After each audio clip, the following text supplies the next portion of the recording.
Now I know you may find this topic kind of a strange sounding, but as we get into it, you'll understand clearly how late time is and what changes you will see taking place to bring us into the end. So in other words, the topic is to help us understand what is to take place to bring us towards the end. So we can now start by bowing our heads for a word of prayer. And let us pray. Gracious, loving Father, please be with us with your Holy Spirit, giving us wisdom to serve you in spirit and in truth, and to do your will. Bless us with the Holy Spirit of understanding, and help us to see what is going on in our environment, to be able to properly interpret our environment as we prepare for the end. These verses we ask of you, Father, and thank you for hearing us and blessing us through Christ our Savior. Amen.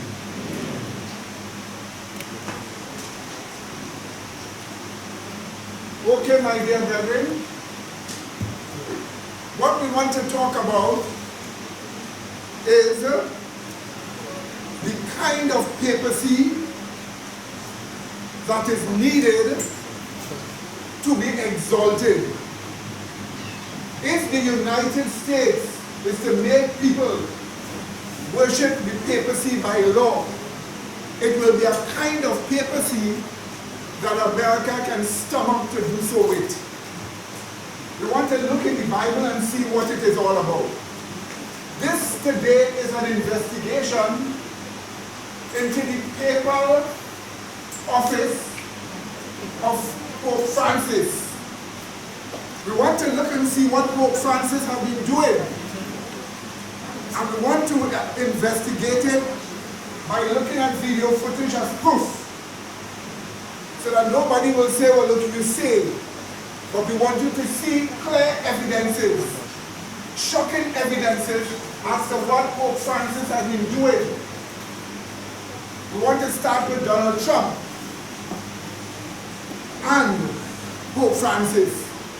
And we want to show you what was going on. So we are asking you to pay careful, intellectual attention to the things that we will be talking about today. So we want to start off with Revelation chapter 17, verse 1 to verse 6. Revelation chapter 17, verse 1 to verse 6. In the scriptures, the Bible describes to us modern Babylon. And it tells us that modern Babylon is a religious plus with other religious institutions. It shows us that modern Babylon is a major religious institution with other religious institutions. So let us read for ourselves what the Bible tells us about Babylon in modern times. Revelation chapter 17, verse 1 to verse 6. Please follow.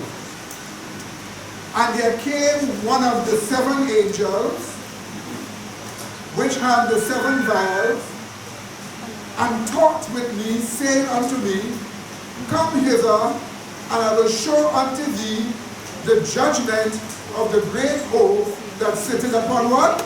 Many waters. Now let's get a time frame for this. The angel, we are told,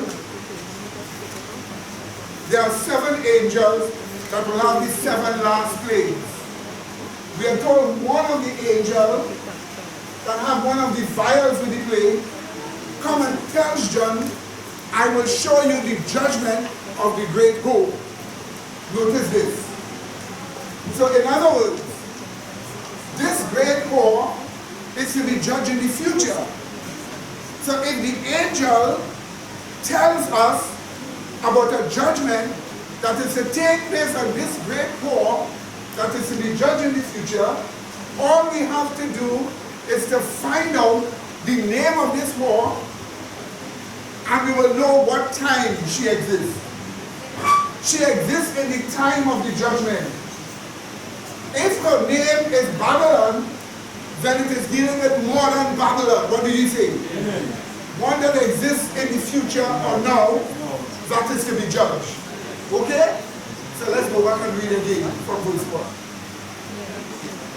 And there came one of the 7 angels, which had the 7 vials, and talked with me, saying unto me, Come hither, and I will show unto thee the judgment of the great whore that sitteth upon what?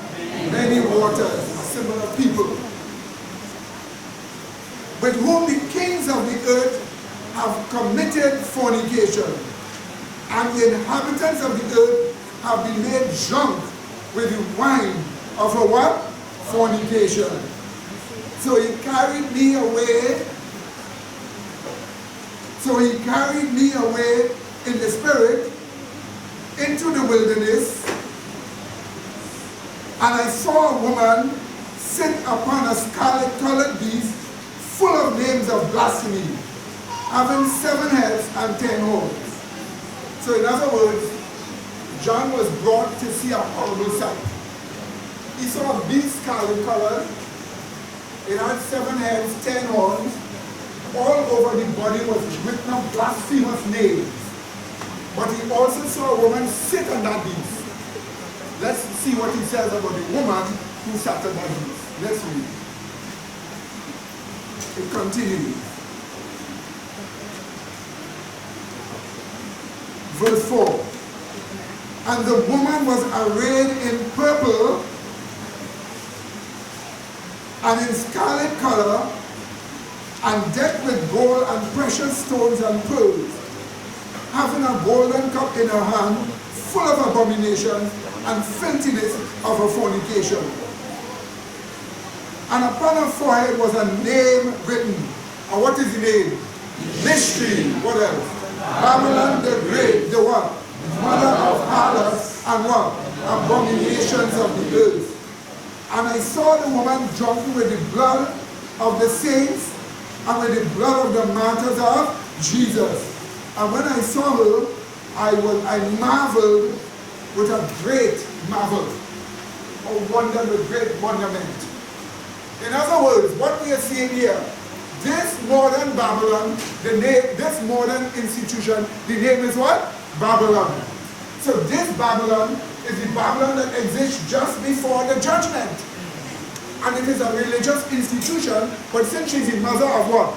Harlots, she also has other religious institutions with her. Is that understood, my dear brother? Do you get that clear?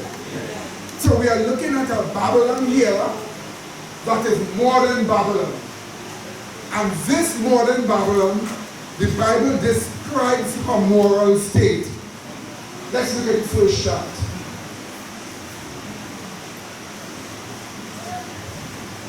If we look at Revelation 14:8, Revelation 14:8 first of all. Revelation 14:8. Here is what we are told. I quote. And there followed another angel saying, Babylon is fallen, the great city, because she made all the nations drink of the wine of the wrath of her fornication.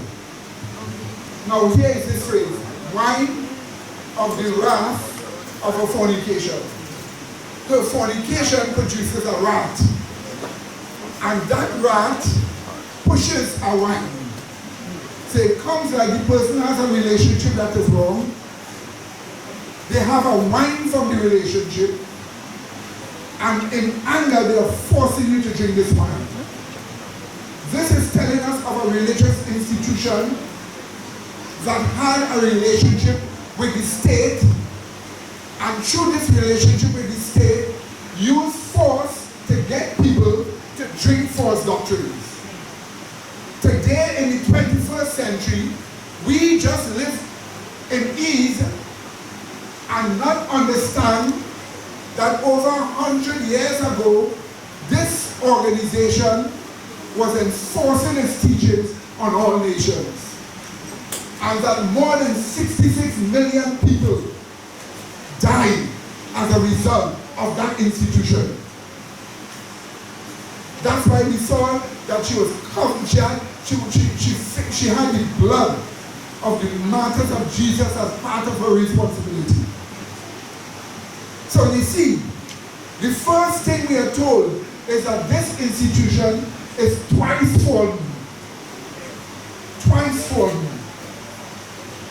Do you know what it is for a religious organization to fall? They have to fall into much evils and corruption. But if they are twice fallen, it means to say they fall by resisting the truth, and they fall by forcing other people that want the truth to give it up on pain of death. So they become a persecuting power. Also, this institution falls in its intention and practice for all of us. So the moral state of religious Babylon, it is twice-fold. But then the Bible gives us another description of the moral state of Babylon. And notice what we are talking about. We are talking about the moral state of Babylon, because at the end of all of this, we must have 7 different practices to get a higher, mature morality. And we will show you those points. Now, if you observe in Revelation chapter 18, please find it. Revelation chapter 18. We read from verse 1 to verse 4, or to verse 8.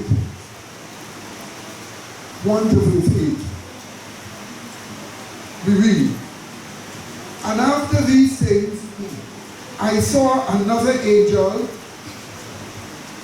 come down from heaven, having great power, and the earth was lightened with her glory.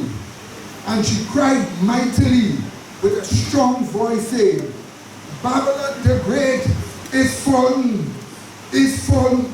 You see the double falling? You see the double falling? Is fallen, is fallen. And it's become the habitation of devils. Notice what we are told. It has become the habitation of devils. Notice what we are told here. It has become the what? Habitation of devils. The word devils here actually means demon in the Greek. So here is an institution that has become the dwelling place for demons. A habitation for what? Demons. Do you know what it means to say that about a religion? Do you know what it means to say that about a religious institution? That it is a dwelling place for devils. Let's read. It tells us.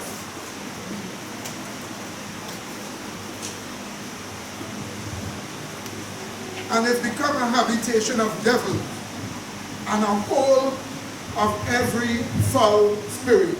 Did you see that? A hole of every foul spirit. Now a hole is an enclosed room that you put something in that it cannot come out. And you know it doesn't mean demons can't leave Babylon. The spirit here, unclean spirit, is unclean experience. Those unclean experiences cannot leave Babylon because Babylon is built up of that. And if it leaves Babylon, Babylon will have to convert. Amen? Yes?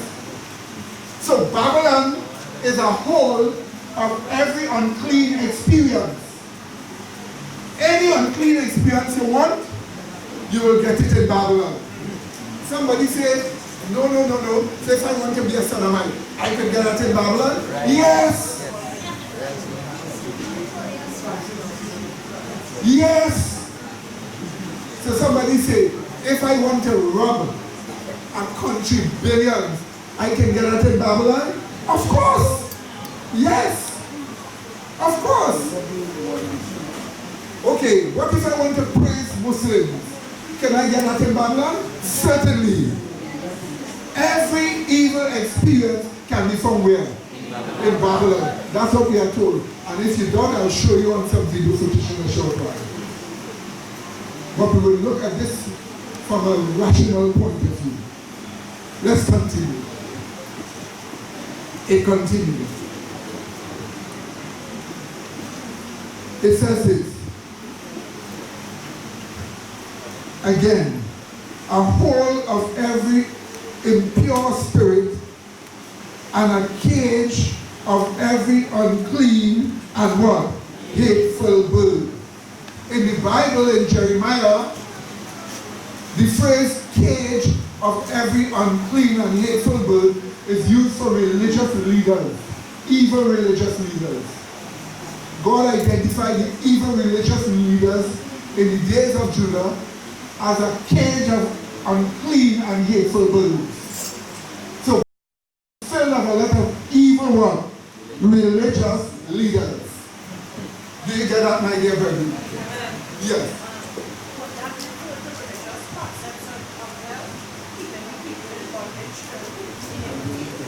We're coming to that one. That is the final one. Feeding the nations with corrupted wine. That drunken people. Wine there symbolizes false doctrine. Okay, let's read on again. It says this. It says, for all nations have drunk of the wine of the wrath of her fornication, and the kings of the earth have committed fornication with her, and the merchants of the earth are waxed rich through the abundance of her delicacies. So it is an institution that makes people get rich. If you want to make plenty money within 2 months' time, just start putting up your Christmas stall from November to December. Everything sells. So it is an institution that makes you make plenty money. You make plenty money from that institution. And that is what the Bible is telling us here. The merchants of the earth have gotten rich through the abundance of her what? Delicacy. Is that understood? That's what the Bible tells us. Then it goes on and explains more. It says this, verse 4. And I heard another voice from heaven saying, come out of her, my people, that you be not what? Partakers of her sins, and you receive what? Not of her plagues. Stop there. So that shows you, this Babylon is the Babylon that exists just before the plagues fall. Therefore it is modern Babylon. And modern Babylon are religious institutions, and a particular religious institution. They exist just before the plagues begin to fall. That's what we are told. And we are warned to come out of her. You leave her by justification. It is justification that separates you from the evils of Babylon. That's why when you preach before angels' message, you're preaching justification by faith also. Do you get that clear, my dear brethren? And that's what we are told. But you ask, what kind of sins are these? The Bible explains it as heaven-reaching sins. Did you hear that? Yes. As what? Heaven-reaching sins. Let's read on. Verse 5. For her sins have reached unto heaven, and God hath what? Remembered her iniquities. This is to make people know that don't think God forgot the wrongs that they did, you know. He hasn't forgotten the wrong. There was a day they would take the Iron Mary, a steel oven, shaped out like Mary. You can unlock it and open this oven. You can put a person to stand up. But the shocking thing about this statue, inside, there are sharp spears going towards the two sides of the breast, going towards the privy, and going towards the belly. And they will put you in this, and they will close, say Mary, Mary, close the door. You ever hear the phrase? For her, right, they will say, Mary, Mary, close it, and they'll push the door in and put it. I'm sorry for anybody there. And then this Mary, the steel will start to get hot. So it means that it's still alive. It gets hot and suffocated. As the steel gets on any part of the body, touch his skin come off.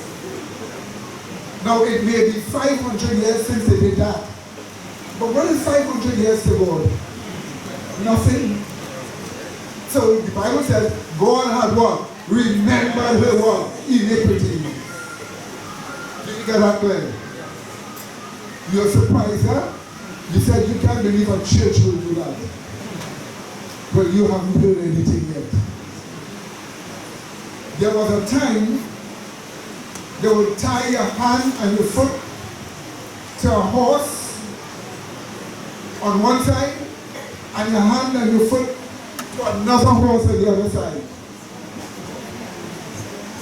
And there would be people that would come and beat the two horses.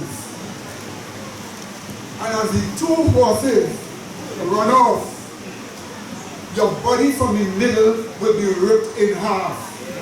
Or sometimes your leg and your hands rip off. That's what they will do. And not satisfied, they will have rooms open for the public to see. They will have men and women naked as they are born, hands tied to a machine, feet tied to another machine, and they will have men turn it. And when they turn, the wheel will hook to a certain niche that they will go back. And then they go forward and they hook again. And by the time they finish, they rip your body in half. Now that may have happened 500 to 700 years ago. But what did the Bible say? God had what? Remembered her iniquities. Amen, agree? Do you know Denmark and the Netherlands at one point in time was almost depopulated? Why do you think Viking nations, listen to me, Viking nations that had people there before Europe, before Western Europe, that left the north and come down to Europe? Why do you think there was so little population there at a point in time? Because when the Catholic Church finished with them, they depopulated cities. We are told sometimes 100,000 people left alive would have to run in the forest and hide. And if snow take them there, that's where they died. They had to eat leaves of trees, catch any wild animal or bird, and eat to live. They dare not come back in their cities because they were army men waiting to murder and rob and kill and rape in the name of the Father and of the Son and of the Holy Spirit from the Catholic Church. But don't think that because it happened 700 years ago and up, that God had forgotten me. Because we are clearly told that God had what? Remembered her iniquities. And she had heaven-reaching sins. That's a symbolic phrase. You are supposed to think of a mountain going so high, it reaches outer space and it reaches right up to heaven. That in heaven you could see the sins right in front of you. It is symbolical of a pile-up of many sins. And that many sins can be categorized into twice fallen, habitation of demons, hold of every unclean spirit, a cage of millions of even religious leaders, causing people to be drunk with corrupted wine. All of that is what you have to take. Is that understood, my brethren? Do you get that? And so we are told that God is going to put upon her double for the amount of sin she has done. So today I ask you, where did you learn carpentry? You say from Silval. You are asked, what is Silval? Answer, oh, that's a Catholic institution for poor people. So today, dumb, unintelligent, unspiritual government will say, oh, that is so very good. They're helping the poor. But they were helping the poor all the time. You see, they help from the poor. They help the poor by ripping off the poor. But giving the poor enough for the poor will say, well, they're doing something for us. Are you listening to me? But God has remembered her what? Iniquities. Is that understood, my dear brethren? Now here is what we are told in the spirit of prophecy.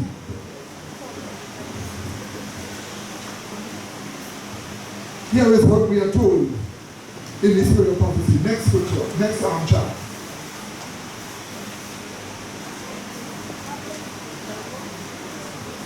In the spirit of prophecy, we are told Revelation 18, 1 to 4 or 1 to 8 is a repetition of Revelation 14:8. So the final message that is given in Revelation 18 repeats Revelation 14:8.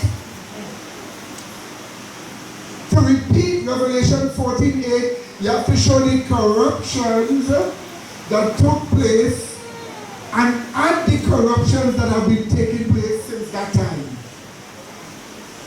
Let me quote for you. Early writings, page 273. I quote, I saw that since the second angel proclaimed the fall of the churches, they have been growing more and more corrupt. Did you hear that? So since the second angel of Revelation 14:8 proclaimed the fall of the churches have been getting what? More and more corrupt. But the human mindset in the 21st century have fallen so low, according to Timothy, that they don't see what is so bad about that in the church. Today, I want to give you some video footage to help you appreciate what is so bad. We are told they bear the name of being Christ's followers, yet it is impossible to distinguish them from the world. Can you tell a Catholic from the world? Can you tell an evangelical from the world? No, they just seem the same. It goes on. Ministers take their text from the word of God, but preach smooth things. To this, the natural heart feels no objection. You see, so when they speak nice things that people love to hear, oh, they praise you up and exalt you, oh, you're such a good minister. Because you are saying things they like to hear. But the moment you begin to say things that people get conviction of sin and of righteousness and of judgment if they don't repent, they don't like what you are saying. They find all kind of rationale to escape it. So we are being told, to this the natural heart feels no objection. It is only the spirit and power of the truth and the salvation of Christ that are hateful to the carnal heart. So when a person is carnally minded, they don't love the truth. They don't love correction.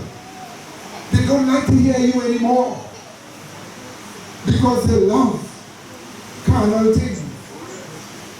And that's the reason why you have to be brave and courageous and stand only for the truth. What do you say? Even though the world hates you, stand as the only person for the truth. You must remember a world of 7 billion hating you versus worlds of trillions and trillions and trillions and trillions loving you is no big deal. To you youth. Amen? It continues. There is nothing in the popular ministry that stirs the wrath of Satan, makes the sinner tremble, or applies to the heart and conscience the fearful realities of a judgment soon to come. Nothing. So you don't get that in these other religions. They won't tell you that. They give you having wealth as evidence that God is with you. Or some kind of healing as evidence that God is with you. But to even more deceive people, if you could speak in tongues, that is evidence that God is with you. For that reason, I have seen some of the most abominable and corrupt people speak in tongues on the ground rolling. And as soon as they get up, they go back into the prostitution and other stuff. Now nobody tell me, I see it with my own eyes. I was there. So what we are seeing here is that they give that as proof that God is with you. You see, my dear brethren, let me continue to read. Wicked men are generally pleased with a form of piety without true godliness. And they will aid and support such a religion. Whenever you see division start to come in a church, all you have to do is by the fruits you know them. Judge who is in obedience to God's commandments, or who in complaining is breaking God's commandments. Transgressors always complain. They don't do things to make things better. They just complain. And try to earn your sympathy. So when you begin to feel a drop in your morality, your sympathy has gone somewhere wrong. Are you listening to me? Your sympathy has gone somewhere wrong. And that is the reason why. If people hate you for the truth, blessed are you. Because they hated the prophets before you and persecuted them. Amen? Do you get that clear? So the point about it is, these churches fall lower and lower morality. Why?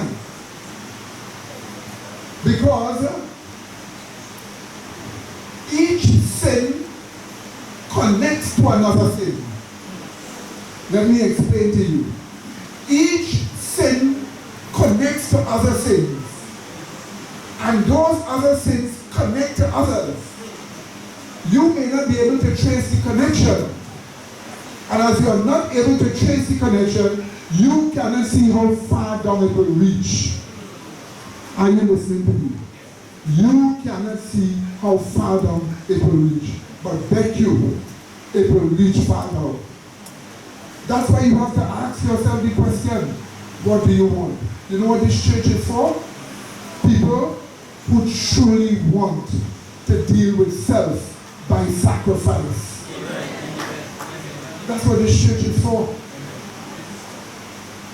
That's why we are here. We exist as a strange anomaly amidst a sea of corrupted churches. All you have to do is to look at their teachings. When you investigate their teachings, some are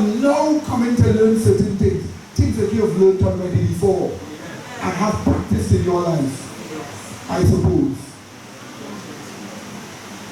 But the point about it is, this is a strange anomaly existing in a sea of corrupted churches. No wonder why you will get these things.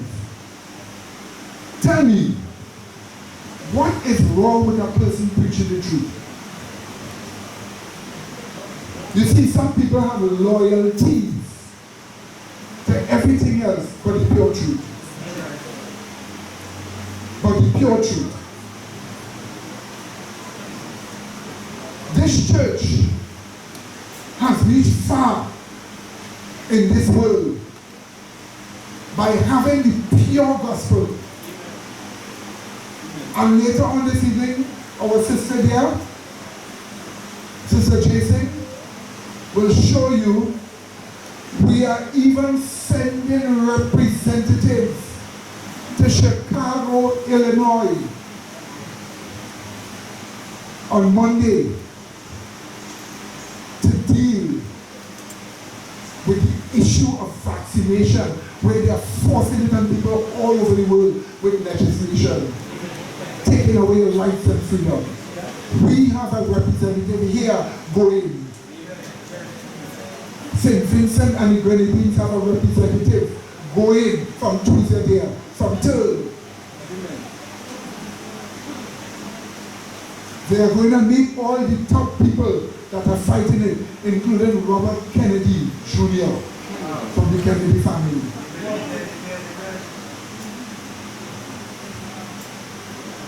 Specially invited. That's what we have been. We are standing for what is right. Yes, sir. In many different places. If you would dedicate yourself with prayer and ask God to help you to have a higher standard of morality, what do you think He will do? Say no? He must help you. And He will help you to spread these truths. But you must love these truths. Dedicate yourself to them. And God will use you. Amen, brethren? Here is what Mrs. Wright tells us in Great Controversy, page 603.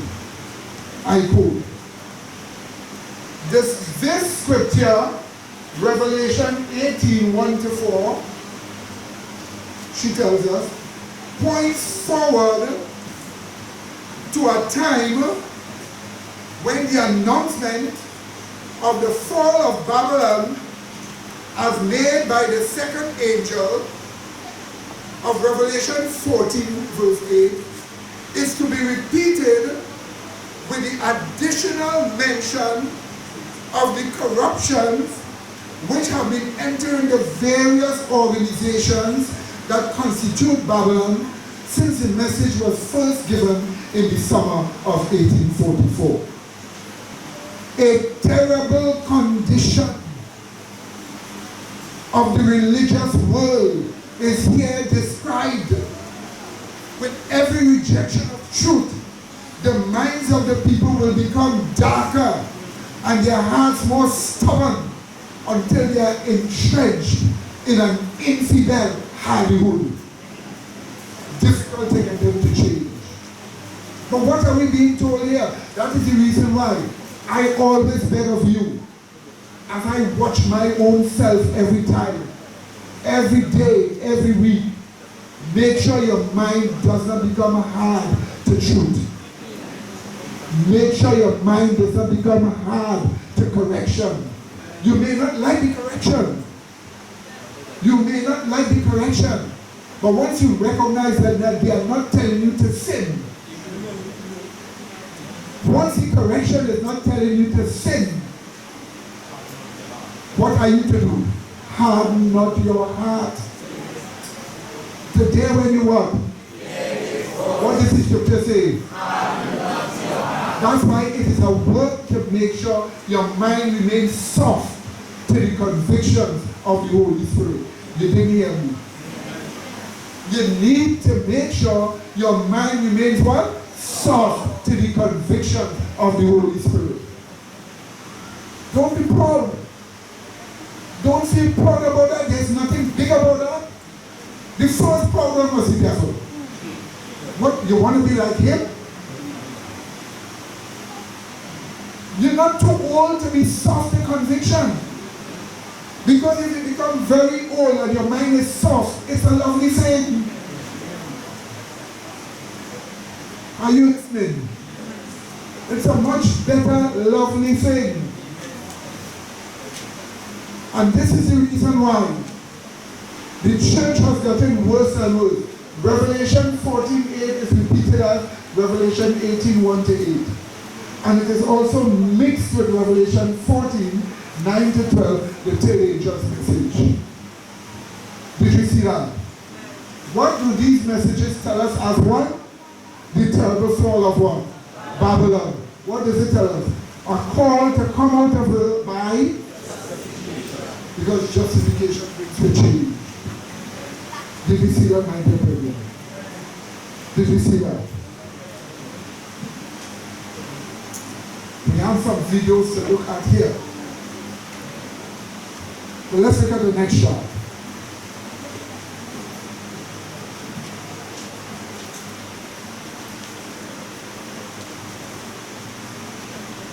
What we want to do today, we want to focus on the fall of the Catholic Church particularly, with the Pope as a prime example. We find that Jesuit Pope, Francis, is a leftist or socialist Pope that has been destroying the office of the Pope, the doctrines of the church, and the Catholic Church at large. You ask, why would a Pope be doing that? Because the Pope is a plant. Only last week it came out that the elections that God Francis elected was rigged. That the elections that God Francis, Pope Francis elected was rigged. They knew who they wanted to put. They rigged it. And so Mr. Bergoglio became Pope Francis. A socialist person whose brother is a Seventh-day Adventist in Argentina. Yes, that's right. That's right. Strange thing, huh?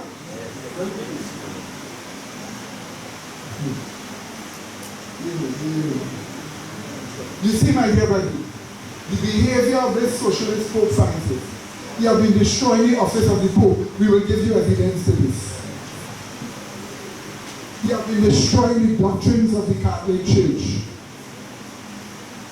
And you have been destroying the general Catholic Church. We want to prove that to you. We want to show you that. Let me tell you this. This Pope twice meets millions of Catholics in Latin America, where there were thousands and, in other fact, they say millions of youth to meet him. What did Pope Francis tell them to do with their lives? He tells them, you can mess up your lives, but correct the mess after. Correct the mess after. Well, then why tell them to mess it up in the first place? If you're going to tell them to correct it, you know you cannot correct it on your own, but you're telling them to mess up. I will provide video footage of the Pope actually saying that to the youth. This Pope went to a meeting where You remember the country of Sudan. Sudan is Muslim.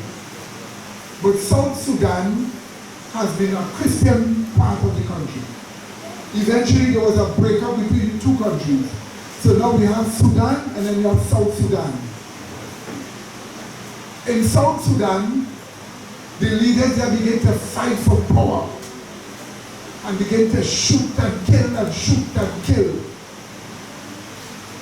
The Pope knows his office and they were invited to meet him to make peace. Good Lord, the man can't even kneel and stand on his own. But he kneels down and kisses the feet of corrupted, gun-shooting leaders. What would make the Pope do that? According to the doctrine of the Pope, you are not supposed to kiss their feet. They're supposed to what? Kiss your feet. So the world says, oh, what a humble man he is. He is willing to go down in his white clothes and kiss people's feet. Oh. But the perception of the office of the Pope is beginning to corrode away. And therefore Catholics begin to complain. They begin to complain. What else did he do? This Pope is a strong advocate for climate change. To him, sin is not sodomy. Sin is destroying the climate.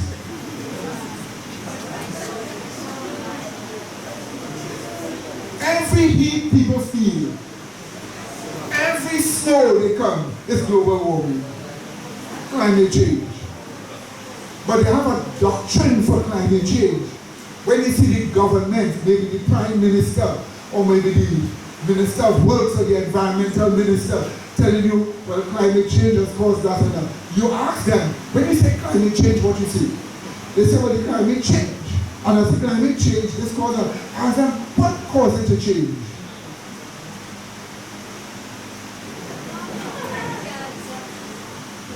They say, oh, well, we see plenty rain falling. We see extreme heat. They don't tie it into the sun.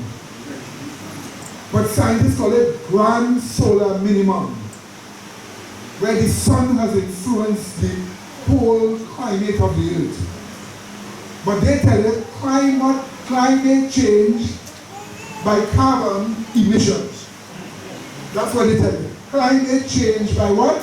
Carbon emission. And they say, oh, you wicked man, you enemy man, you enemy of the climate, you have been with all your fossil fuel, burning fossil fuels, your car, your lights, your TV. And what have you been doing? You're heating up the earth, you're throwing carbon, and too much breathing people on the earth, breathing out carbon outside. And it is accumulated, and that causes climate change. Liars. That's not true. They did not tell you that scientists found that the level of carbon in the air is the same since 1903. Since what? 1903.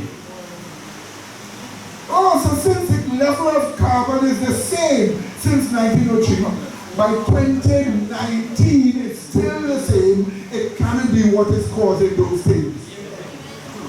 But there's a trick behind the climate sciences. The aim is to bring legislation for you to protect the environment, but those legislation, piecemeal by piecemeal, take away your rights and your freedoms as they socialize the globe. Did you see that? And they say, oh, he's a climate denier. You know, they like to create old terms. You know, Holocaust denier, climate denier, anti-vax, Islamophobic. You know? Oh, look at xenophobic. He doesn't like immigration.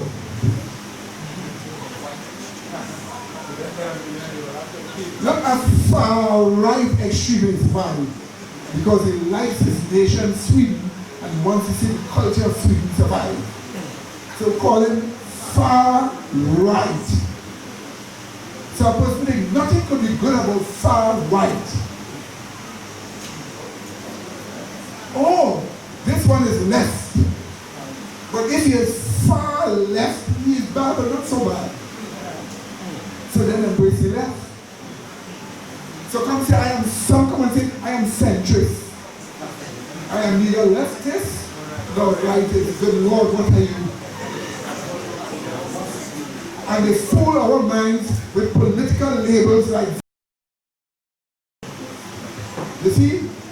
So if you come and say, why should immigrants leave North Africa,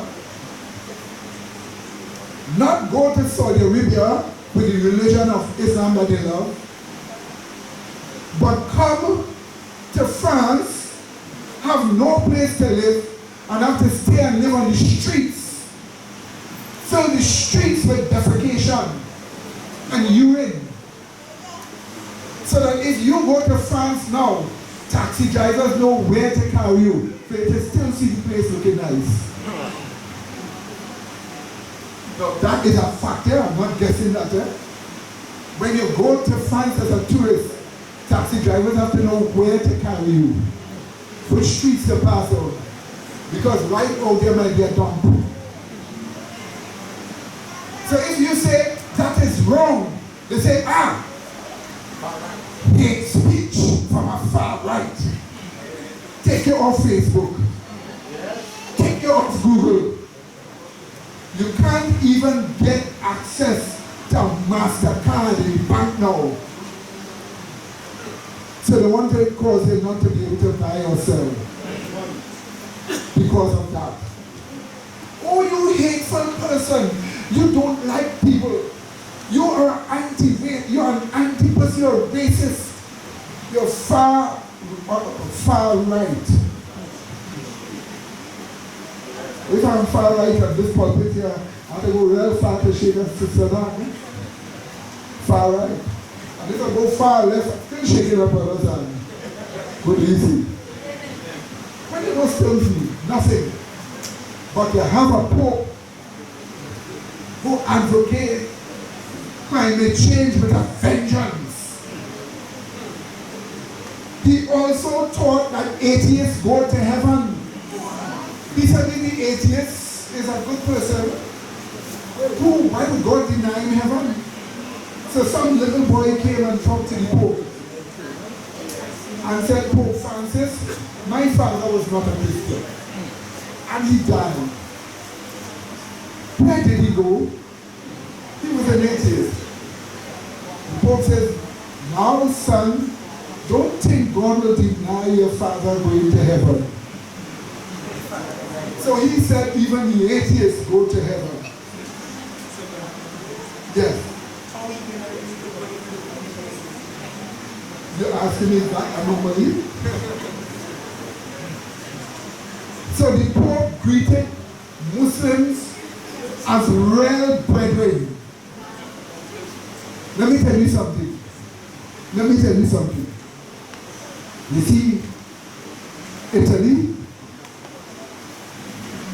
there's a certain city in Italy. It has walls still from medieval times. When Muslim invaders reached into Italy, somewhere around the 1600s or 1500s, they nailed thousands of Christians to that same wall that is existing today. They nailed Christians there. I must find that book and let you all get a copy to read it in your book club, because it explains what they did. They nailed, I have a copy, I will sit down somewhere and I have to find it. When I find it, I will get it to you all. They nailed them to that same wall. Thousands of them were murdered there.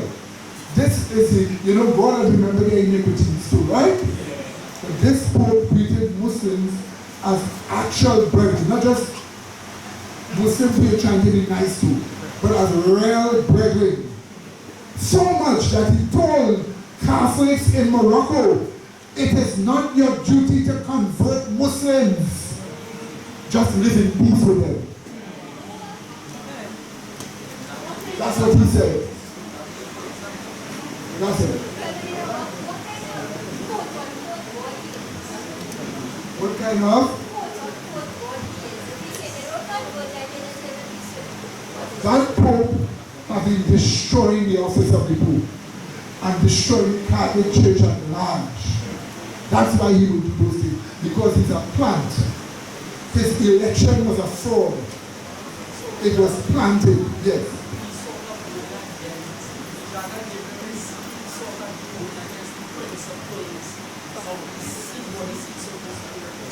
Because his aim is like the globalist, to destroy the Catholic Church as much as he can while he's there. Yes.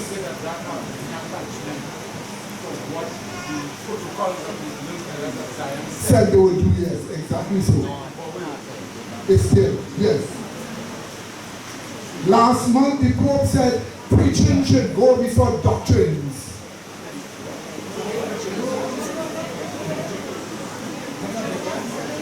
Last month he said preaching or evangelization should go before doctrine.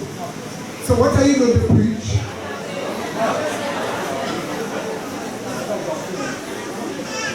His cardinals have accused him of creating confusion in the Catholic Church. And yes, he is. Mess up your life when you try to put it back on you. Amen, brethren? Are you listening to what we are saying here? Listen to me carefully.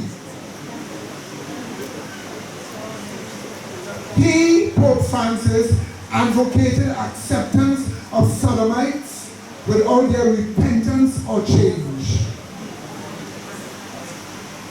After all, if they are doing good and have a good relationship with God, who am I to judge?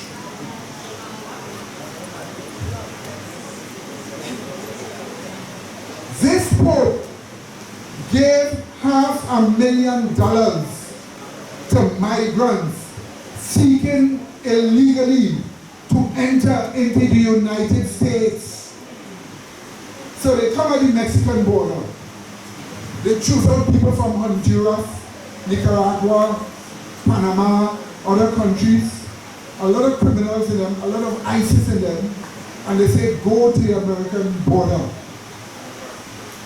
In this caravan, you must get through. The Mexican government held them in secret. You have pictures of them putting them on buses and sending them to the car, sending them to the border. Literally, the Mexican police and military also. Donald Trump said, no, no, no, no, no. If you're coming to the country, come in the legal way. They say, don't forget that, just walk through. Those who encourage you to break the laws of a country, the immigration laws. The Pope paid $500,000 to encourage immigrants to break the laws of the United States. $500,000. While the Catholic Church down here begging for money to fix up the Trinity Cathedral or the cathedral down here. Yes. You know what happened? Out of that 500,000 US, all you had to do is to give 100,000 US, and they would have gotten more than 6 million TT to help them rebuild the cathedral. But they sent it to those organizations. Listen to this. We have video footage with Pope Francis bowing and kissing the hands of the elite international Jewish bankers who are behind globalism. We also have, under his watch, some priests no longer give communion to kneeling faithful Catholics. So if the Catholic faithfully comes and he kneels and he opens his mouth, the priest supposed to put the quote-unquote Jesus cookie, the host, on his tongue. But you'll see the Pope, you'll see the priest, they have it on video here for you. You'll see him refuse to. You'll see he only gives it to those who receive it in their hand and put it for themselves. If you kneel down to come and take it, he refuses to. Some people get vexed and they walk off. But the priest himself gets vexed and pass over who kneeling and give it to who standing. You will see it happen here. Not just only that. This Pope has decided he will not let people kiss his ring anymore. Or before they used to. But you will see him forcefully pulling his hand away that they wouldn't kiss his ring. And then he gives some flimsy excuse, well, if your hand's wet, you could get germs and so on. Some flimsy excuse. But that is a tactical, for those of you who know what kissing the Pope's ring means, we will show you here in video. That is a tactical denial of the papal office. You are saying to the world, I am not the vicar of Christ. We know that. But you telling them that, you have to be destroyed from the Pope. Do you get that clear, my gentlemen? Do you get that clear, my gentlemen? Listen to me. This Pope have denounced populism and nationalism over and over again, but he never denounced leftism. Listen, they attack Alberto Salvini in Italy because they have a nationalist party. They attack Viktor Orban in Hungary. And anywhere any party stands for nationalism, the Pope calls it populism. He says it is selfish and greedy and corrupt. But he never says that to the leftists, including the communists who went into mosques in New Zealand and shoot those people. They forget it was a communist that did that. He has denounced populism and nationalism over and over again, but never denounced leftism. And now, something he did before, he has done this week. He has called openly for a new world order. We know what a new world order is all about. A new world order is about collectivism. Collectivism is being a dictator, forcing people together by legislation. And he said, oh, there's a good kind. That's what he said. You say, Brother Medina, why are you so caught up with the Pope and the Pope? Why are you so caught up? So what if he does those things? It will affect you. Because according to the Bible, the final issue is over him. Because his office is what Lucifer wanted to be in heaven.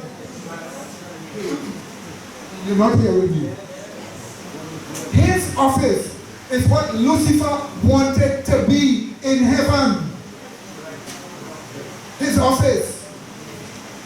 And the devil will find a way to make that office be recognized globally. But not that kind of a pope. They hear the study? The kind of papacy needed. Not that kind. Either this pope must become converted to being a real pope, or a new pope will come. But already things have gone far advanced in the Catholic Church. And they are calling for a new pope. You must remember, we told you Cardinal Burke is an American cardinal. So what did he do last week? Set up his own website. They said, oh no, we're not going to set up a new church. But he has now started to move in to deal with the Pope. And as I stand here now, Do you know what meeting is going to take place in Rome? As I stand here now, all these conservative cardinals and archbishops and priests are meeting in Rome to fight against the New World Order the Pope this week called for. Are you listening to me now? Are you listening to me? You need to understand what is going on. Stop living like if you're dead in this world. Stop being interested only in who chop up who in Port of Spain. Which pipe not working in Port of Spain. Which water flowing on the streets and they can't get water. And be interested in topics which if you look at in scripture, it will help you to prepare for the end which is swiftly coming about that itself. You need to have a higher morality. And we will show you a mature higher morality in point form, which you have enough time to go through each in your own life and instill those reforms in your life to prepare for what is coming. Yes, brother. Yes, I was saying this. Yesterday I was looking there. This same Pope, the man went and had a secret deal with Mao Zedong in China that nobody knows about. And one of the top advisor, Banyan, he went to the Vatican to see if he could get some lead as to what this deal is about. And the death of the secret. But one thing they reveal that in the world, the most persecuted people is the same Catholic church that is underground in China under Mao Zedong. And this man got another secret deal. Xi Jinping today. Yeah. Xi Jinping.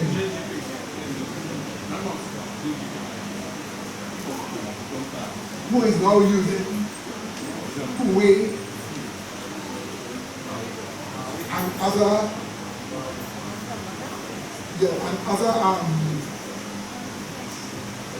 other technology to literally take over America.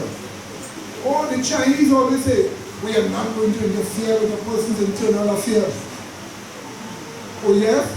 What are Chinese troops doing in Venezuela?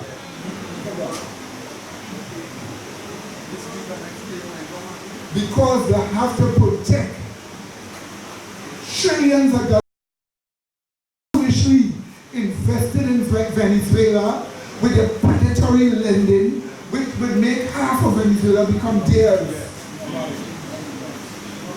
In Eastern Africa, Djibouti, a former French colony. Do you know Djibouti belongs to the Chinese? What are the Chinese doing in Djibouti? Oh, so we're going to show you about the Chinese Catholic Church in a short while too. So we want to show you some video footage. So let's go to our first. Let's start with Donald Trump. So I just wrote this out very quickly about the Pope. Do you want to hear it? Should I read it to you? Okay. He actually said that maybe I'm not a good Christian or something. It's unbelievable, which is really not a nice thing to say. So it's a response from Donald Trump. It says, if and when the Vatican is attacked by ISIS. You know, ISIS, their primary trophy, very few people know this. I read this about 2 months ago. Nobody even believed it. Their primary thing, you've seen what they've done all over the Middle East. Their primary goal is to get to the Vatican. That would be their ultimate trophy. They want to do what they did to all of these magnificent artifacts and all of the beautiful museums that they've totally destroyed all over the Middle East, right? And I didn't know this. I read this like 4 or 5 months ago. I made mention of it 2 months ago, and everyone said, what are you talking about? They thought, like, I'm kidding. It's true. And now there are stories about it. Not big stories, but there are stories about it. And I was checked by one of the reporters that said, they don't want to talk about them. Then he called up and apologized. The big thing, they want to get to the Vatican. So, if and when the Vatican is attacked by ISIS, which, as everyone knows, is ISIS's ultimate trophy, I can promise you that the Pope would have only wished and prayed that Donald Trump would have been president. Because it's true. It's true. Because this would not have happened ISIS would have been eradicated, unlike what is happening now with our all talk, no action politicians. That's what's happening now. So they met with the Pope, and they obviously got to the Pope, and they're telling him what a bad guy Donald Trump is. He doesn't know me, and, etc. So the Mexican government and its leadership has made many disparaging remarks about me to the Pope because they want to continue to rip off the United States, both on trade and at the border. That's what they're doing. They're ripping us off. And they understand that I am totally wise to them, and if I'm president, we'll stop it immediately, okay? Immediately. The Pope only heard one side of the story, and he didn't see the crime, the drug trafficking, and the negative economic impact the current policy, you see what's going on, right? The current policies have on the United States. So he didn't see the crime, the drug trafficking, the economic impact is horrendous, all right?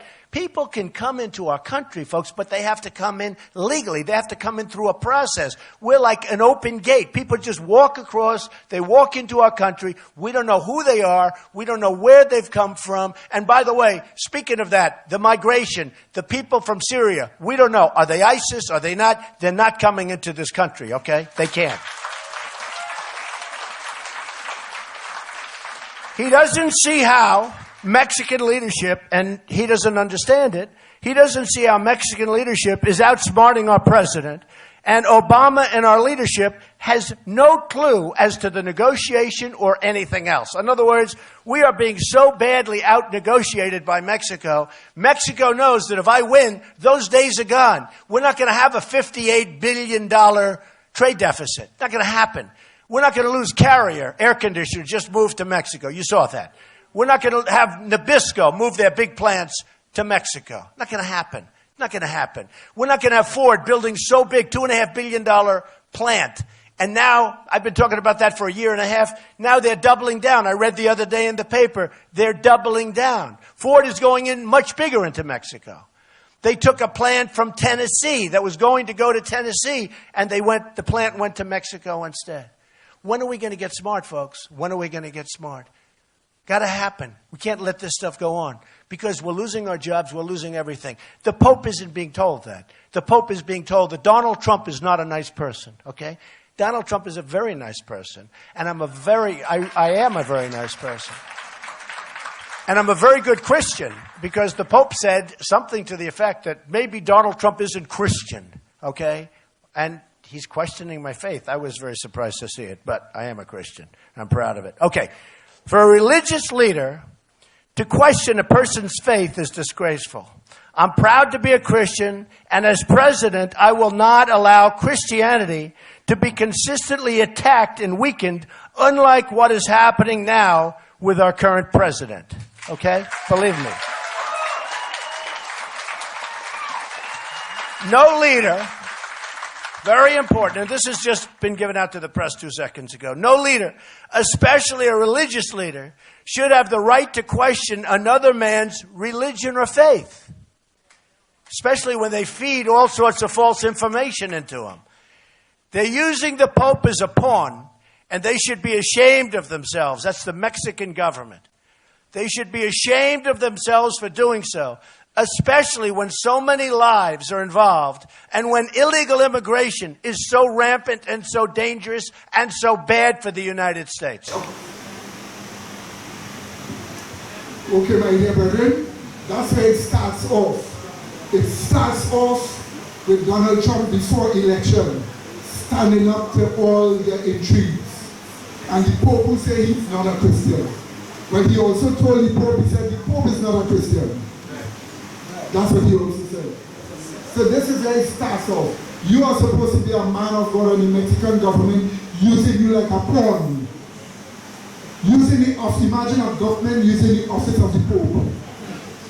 That means the office of the Pope is just an ordinary thing that can be used like any other political institution. But the Pope, who is a very smart man, knows those things and have deliberately allowed certain things to happen. Let's watch a dissent here. Pope Francis is home at the Vatican tonight, just back from Brazil, where 3 million flocked to see him on World Youth Day. On the flight back, a relaxed pontiff made global headlines with some humble remarks, reaching out to gay Catholics in a way no pope has ever done before.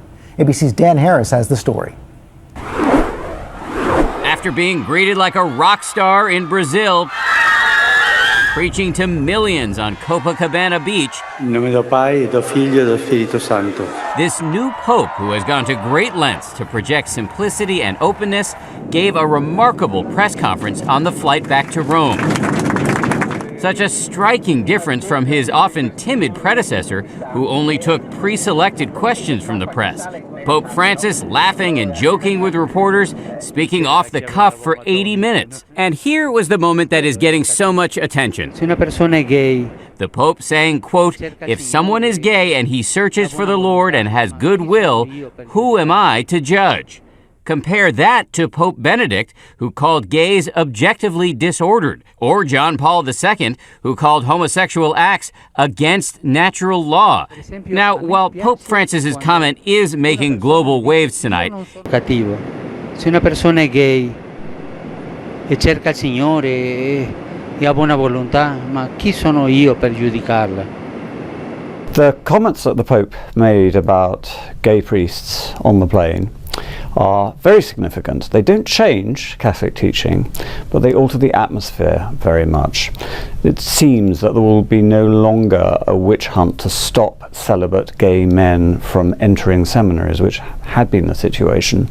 I think gay Catholics will be feeling a lot more relaxed, even though, I must emphasize, the Church still teaches that homosexual acts are wrong. I think the reaction to the Pope's statement about gay priests will differ inside the Church. Liberals will be pleased.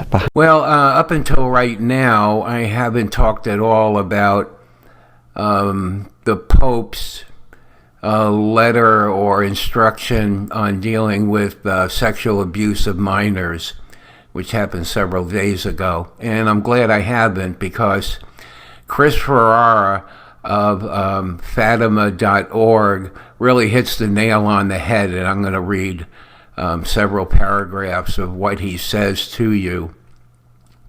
But first of all, this instruction to the clergy about sex abuse, first of all, and reporting of sex abuse, doesn't involve the laity. So the laity is locked out of this whole thing. Secondly,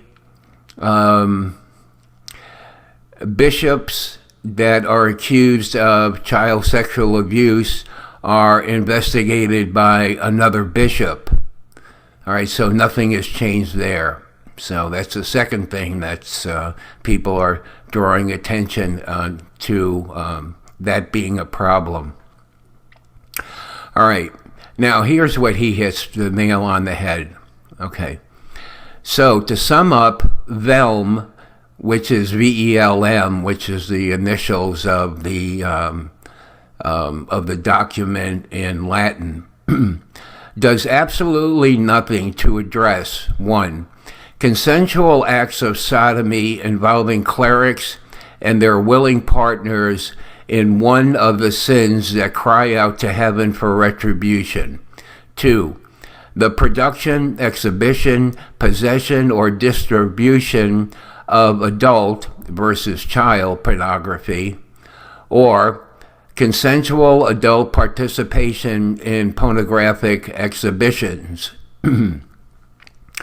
That is, the entire gay subculture and its practices among the clergy are left untouched. Pope Francis says the Catholic Church should apologize to gay people. The Pope said that to reporters yesterday on the papal plane on his way home from Armenia. He said, quote, "I believe the Church should not only apologize to this person who is gay, whom it has offended, but has to apologize to the poor, to exploited women, to children exploited for labor. It has to ask forgiveness for having blessed many weapons." So it really, Pope Francis to me has been very fascinating to watch over this last couple of years, because he really what he says, I think, comes out a little bit unexpected, at least from someone not within the church. Yeah, I think people who don't follow the church very closely, all you have heard in terms of messaging from popes, from archbishops, has been a message of what it's a no message. We don't like this. We're not in favor of that. This is against church teachings. And here's a pope saying, you know what? The idea of the church is to be loving and to be forgiving. And so if you believe that the key to Catholicism or Christianity is the idea of asking forgiveness, he's been doing a lot of that on things that I think people, you know, is homosexuality a sin? Look, any religion has the right to decide whatever they think about this. But the way you treat people is different from what your religious doctrine is. And that's where the church, I think a lot of Catholics, myself included, felt like the church has gone wrong. Yeah, and I mean, I think this is great. I think it's very welcoming from the church, especially in recent years where a lot of people, just because of, you know, a thought about something like sexuality, have felt pushed away. Sure. And you know, this might just be a numbers game with the Catholic Church trying to get people back in. But even if that's all it is, good. Get people coming back. I think that's I mean, there's a risk. Obviously, there are a lot of people out there who think that this Pope is going too far. I was upset and I told him, Holy Father, you know, I know they have slandered me, the Cardinal Errázuriz and others, to you. Said that I've lost my faith and said that I'm this perverted person. And I worry that you think that, you know, being gay is bad. And he immediately said to me, look, Juan Carlos, God loves you that way. God made you that way. The Pope loves you, and you have to love yourself. I don't want to be naive and think that, you know, after this, everything's going to be solved. But in terms of abuse and in terms of what he said to me about the gay issue, it's been, I really met a man that is sincere and really cares about that. So Pope Francis's 5 most famous words may be, "Who am I to judge?" Mainstream media everywhere is reporting on a story where Pope Francis allegedly told a gay man from Chile that God made him that way and that God loves him. According to an article from FoxNews.com, the man's name is Juan Carlos Cruz, who was also reportedly a victim of sexual abuse at the hands of a priest and spent days at the Vatican to talk about his experience. Apparently, Cruz told a Spanish newspaper called El País that Pope Francis told him, "Juan Carlos, I don't care about you being gay. God made you that way and loves you as you are, and I don't mind. The Pope loves you as you are. You have to be happy with who you are." It's on Breitbart, of course. Headline is Pope Francis says global warming is a sin that man can atone by recycling and carpooling, right? Let me scroll down a little bit here. It says, in his message for the World Day of Prayer for the Care of Creation Thursday, Pope Francis said the human-induced global warming, as well as a loss of biodiversity, are sins against God, which must be atoned for by planting trees, avoiding the use of plastic and paper, and separating refuse. So, let me get this straight. When this Jesuit Pope is asked about the abomination of homosexuality and homosexual marriage itself, he says, who am I to judge? And that's just one point I'm making, because there's tons and tons of things that he has said in the last few years that literally show where his loyalty lies. But he says, who am I to judge when it comes to something that the Bible calls an abomination, but global warming is somehow an out-and-out sin, even though there is nary a single Bible verse touching on global warming, nor are there any real scientific data to back it up. Still, he will boldly step up to declare global warming a sin, but the many Bible verses declaring homosexuality is not just sinful, it is an abomination unto God, and this so-called religious leader refuses to echo the Lord's word on that.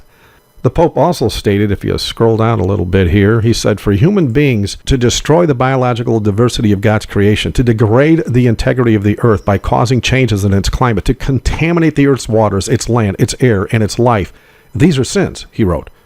Summing up, the Pope stated that to commit crime against the natural world is a sin against ourselves and a sin against God. So, when a man degrades the image of God that he was created in by laying with another man, this Jesuit pope says, who am I to judge? But to pluck up a tree, he gets all upset and declares it a sin against God. As for the claims we have more CO2 today on a global basis due to man's industrial activity, this pope denies the scientific data that shows the planet recycles itself quite nicely just as it was created.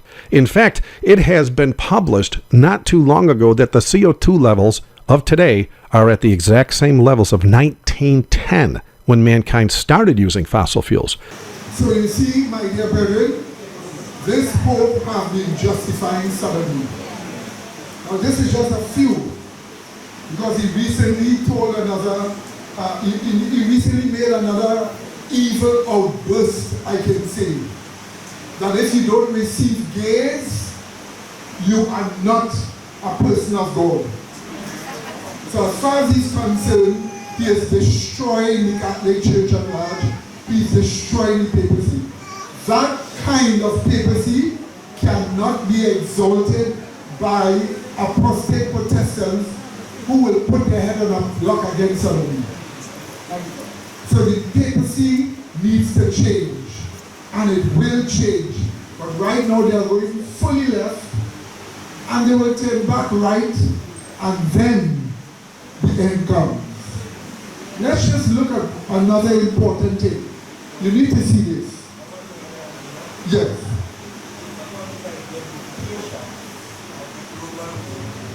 Rupture that is happening as a sign of the end, and we call it sin. That type of philosophy existing in the world, you can see why they persecute us. Because why they pushing to get rid of that global and do things to seize the global weather destruction. And the concept of it as it being sinful, and we standing up against what they are doing, to make us look like we are the cause of things happening to them. And then they will persecute us and kill us. Hold on. The idea that global warming is caused by what? Carbon emission is not us as Christians. The concept will change. That's why I tell you, that kind of hope is not going to be the one there. Because remember what Mrs. White said, when the retribution is coming upon the earth, they will blame us. They will say God's judgments are causing it because we refuse to keep a day of his resurrection. Which means the whole concept will change. Instead of carbon emission, it will change to what? Retribution from God. This is why we say this type of papacy is not the kind that America will exalt as God will grow. It will have to change, including the idea of global warming, which is a big hoax. That too will have to change. Now I want you to pay careful attention to the next one. There is the Pope justifying sodomy in the Vatican. Pay attention to what he said. You will see documents and all. So don't be wary, but observe. Catholic Church is in a state of upheaval tonight. A newly released letter by a former Vatican ambassador to the U.S., Carlo Vigano, claims that Pope Francis and other top officials of the Church knew of the allegations of sexual abuse against Cardinal Theodore McCarrick, the Archbishop of Washington, and they knew it for years.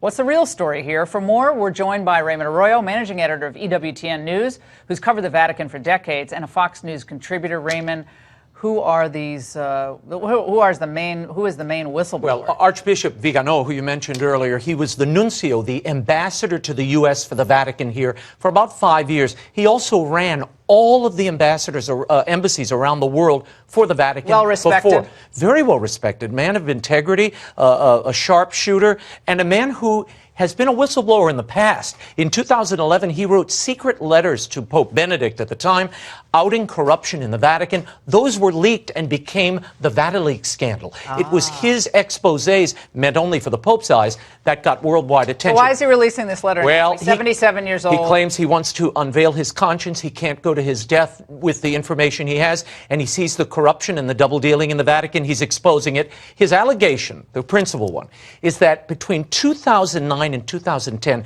Pope Benedict imposed a penalty on Archbishop McCarrick because he knew they had paid settlements to men that he had abused.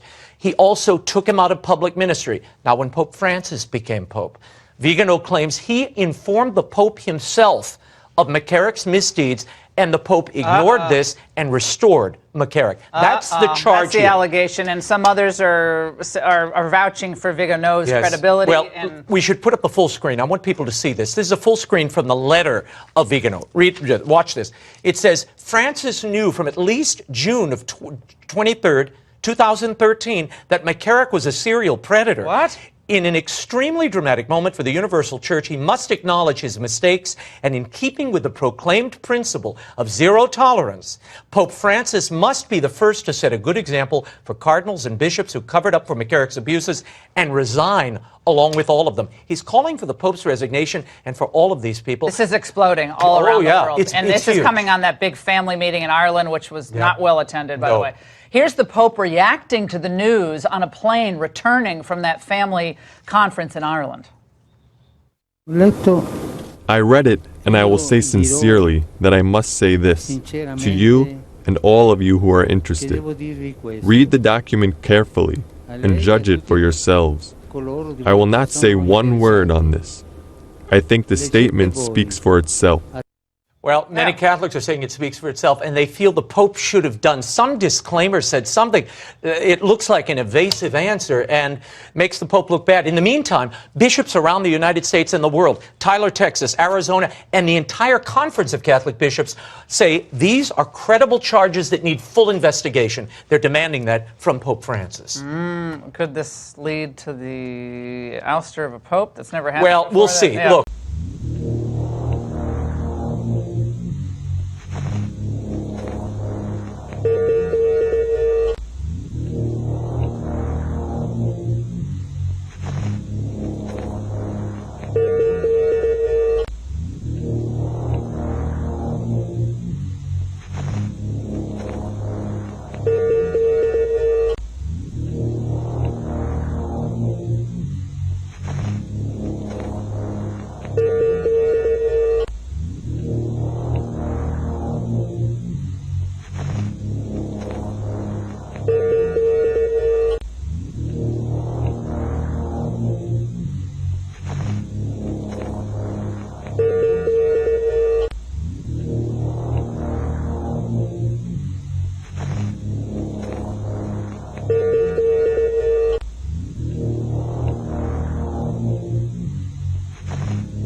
In this clip, the Pope is claiming that all other religions were of God.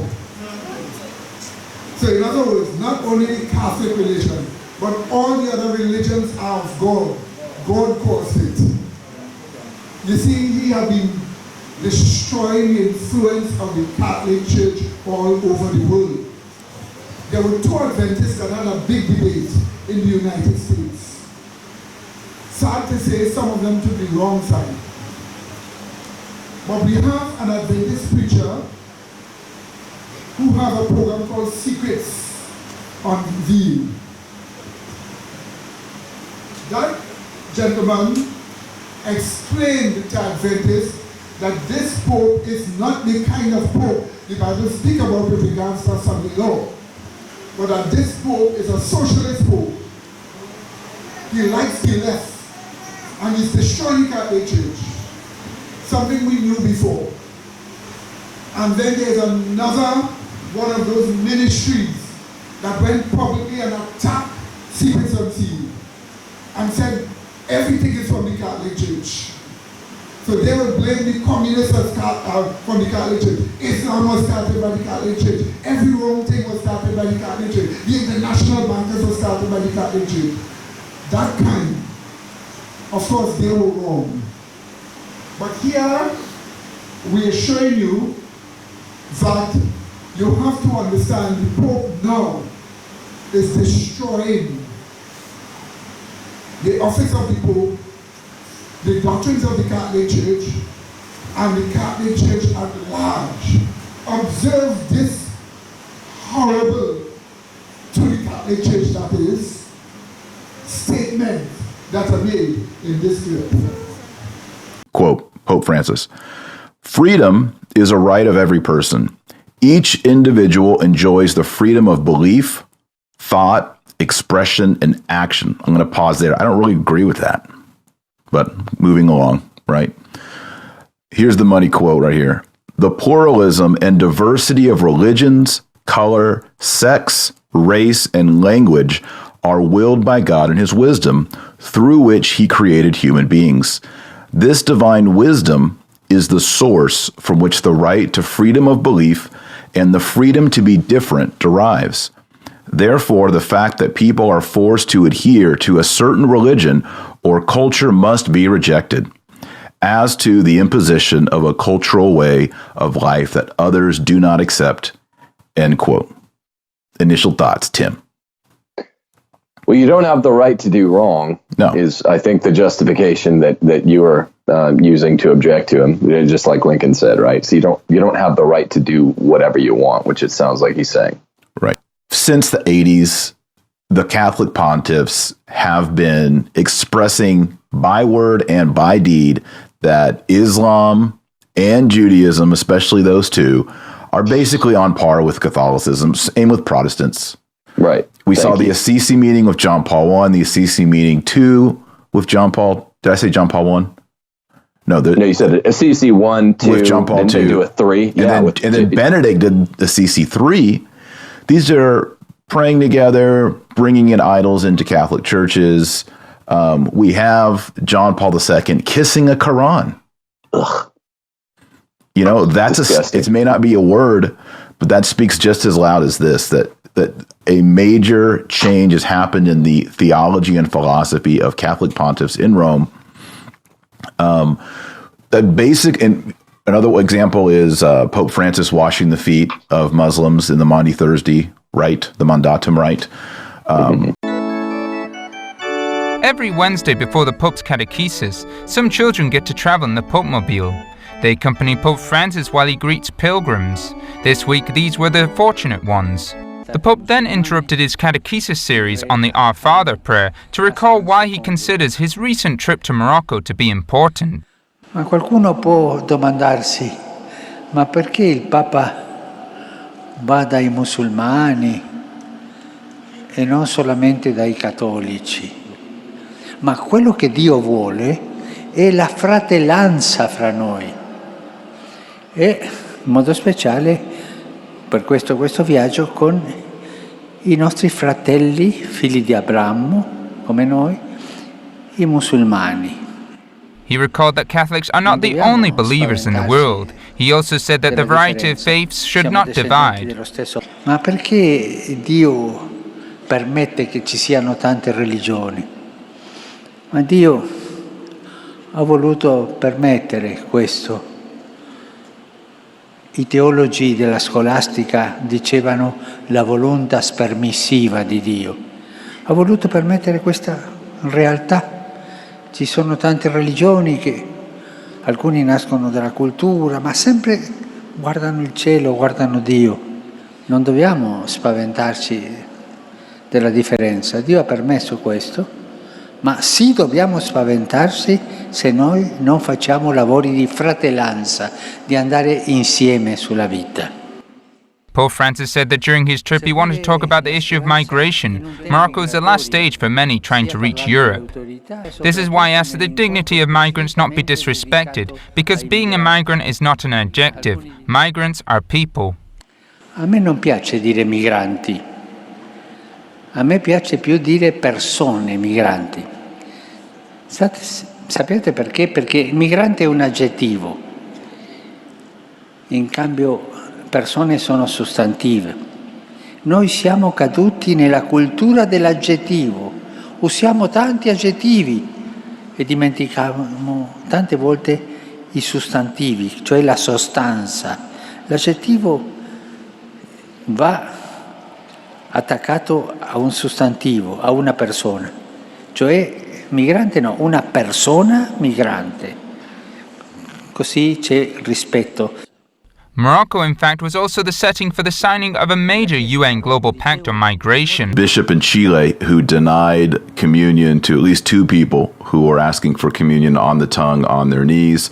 We also have the story of Pope Francis sending $500,000 to migrants in Mexico who are trying to find asylum in the United States, which actually was kind of a political trick to make Trump look bad, and it looks like Francis is piling on here towards the end. We have this new news that Cardinal Casper, that he attended a meeting before the conclave that elected Bergoglio as Pope Francis, in which he said that they tallied the votes to see if Bergoglio would have enough votes. And also this news of the Pope saying evangelization is above doctrine, which is pretty problematic. So a lot of things that we need to cover today.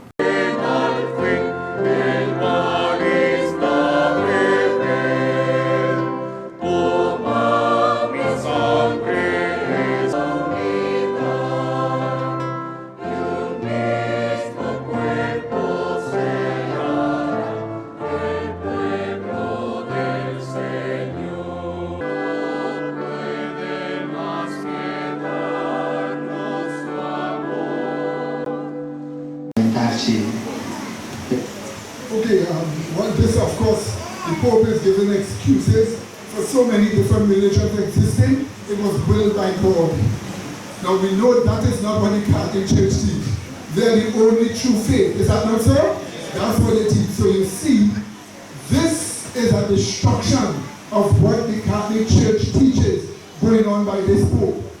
But even more, there's more in there, but we don't have time. But I want you to see this next one. I'm not going to say anything about it. I'm going to let you see it for yourself. See what's going on. I'm going to let this one play a little longer because what you're going to see here is going to be explained properly. What is the Pope denying by denying this? You have to observe. Next one. Che avete firmato l'accordo di pace.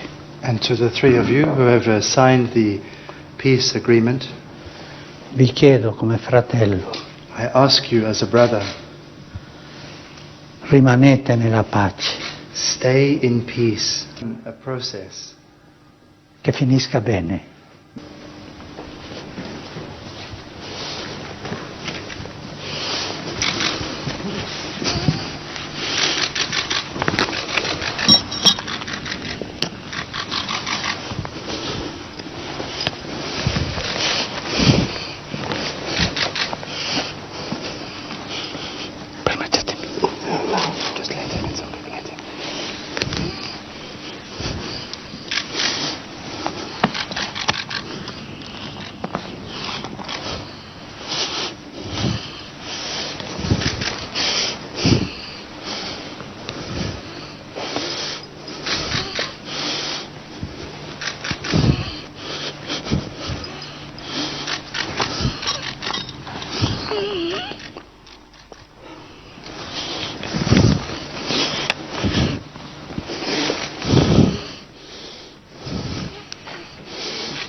Thank you very much, Holy Father.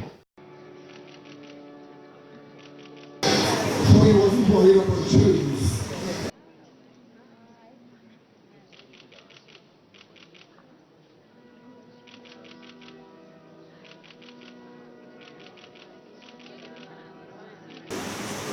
Watch him pulling away his hand.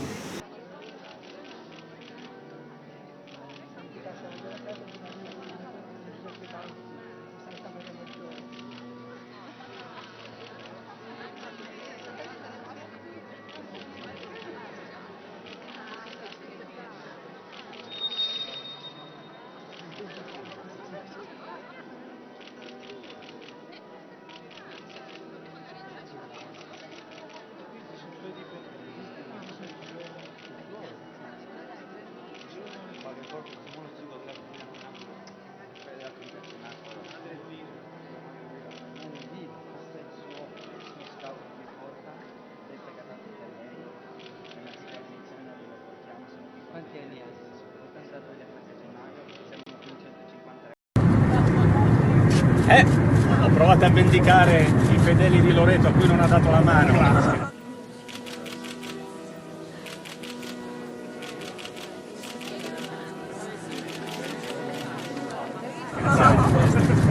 Prima l'igiene. Il problema è che a un certo punto con la mano bagnata.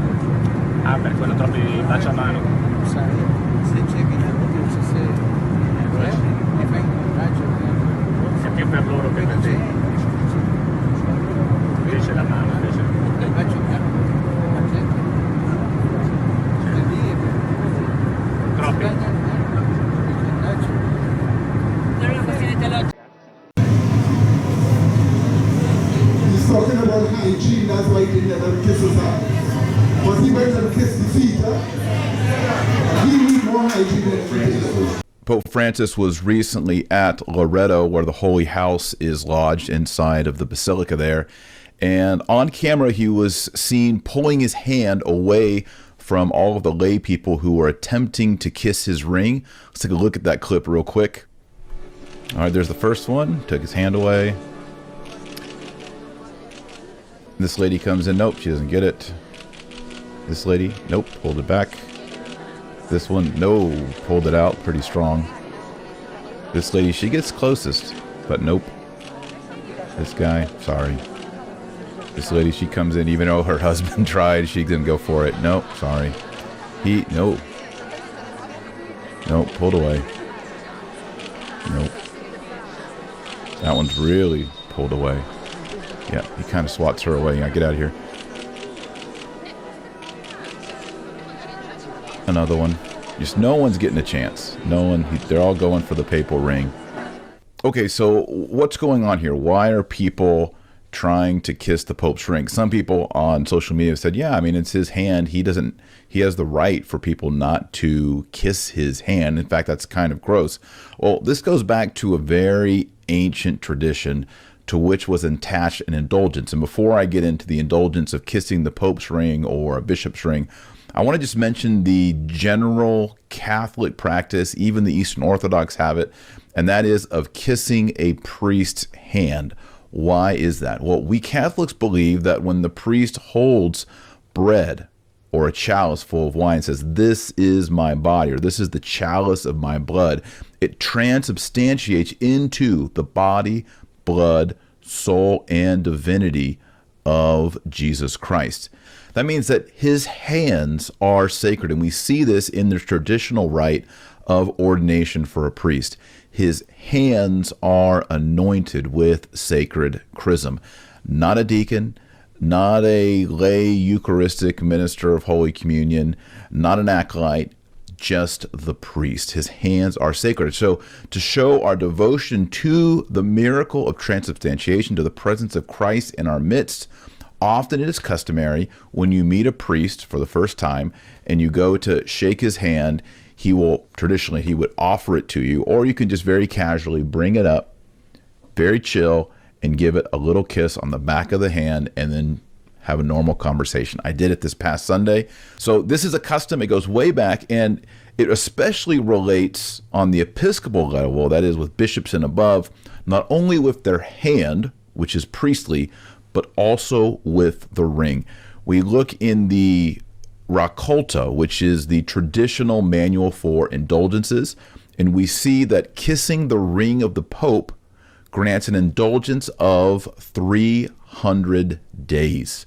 These are not days off in purgatory. These are 300 days of penance in the early church. This is how indulgences used to be rendered. And then for a cardinal, it is 100 days for kissing a cardinal's ring. And for a patriarch, archbishop, or bishop, it is a 50 days indulgence. The church attached these indulgences to kissing of the Pope, the cardinal, and the bishop's ring. Why? To inspire piety towards the episcopate, which is really inspiring piety and devotion to the apostolic succession that we have in the Catholic Church, which is devotion to the apostles who represent and go forth into the world in the name of Jesus Christ. Unfortunately, These indulgences, 300 days for the Pope's ring, 100 for a cardinal, and 50 for a bishop, were abolished in 1967, thanks to Pope Paul VI, who really just radically changed the entire system of indulgences that had been in place for a millennium. I think this is really unfortunate because it shows a continued downward cycle in the pontificate of Pope Francis against everything ceremonial and against things related to the papal ceremonial. Everything from him not living in the papal apartments, but living in the Hotel Santa Marta, from not wearing the mozzetta when he came out, when he was first elected. You'll also see when he meets with representatives of other world religions. Previously, the Pope would sit on a throne that was elevated on a platform. Now he just sits on a normal conference chair on the floor, equal with all the other religious representatives. So all of these things are troubling because we Catholics are a sacramental people, right? We believe that, obviously sitting on a chair is not a sacrament or sacramental, but signs signify realities.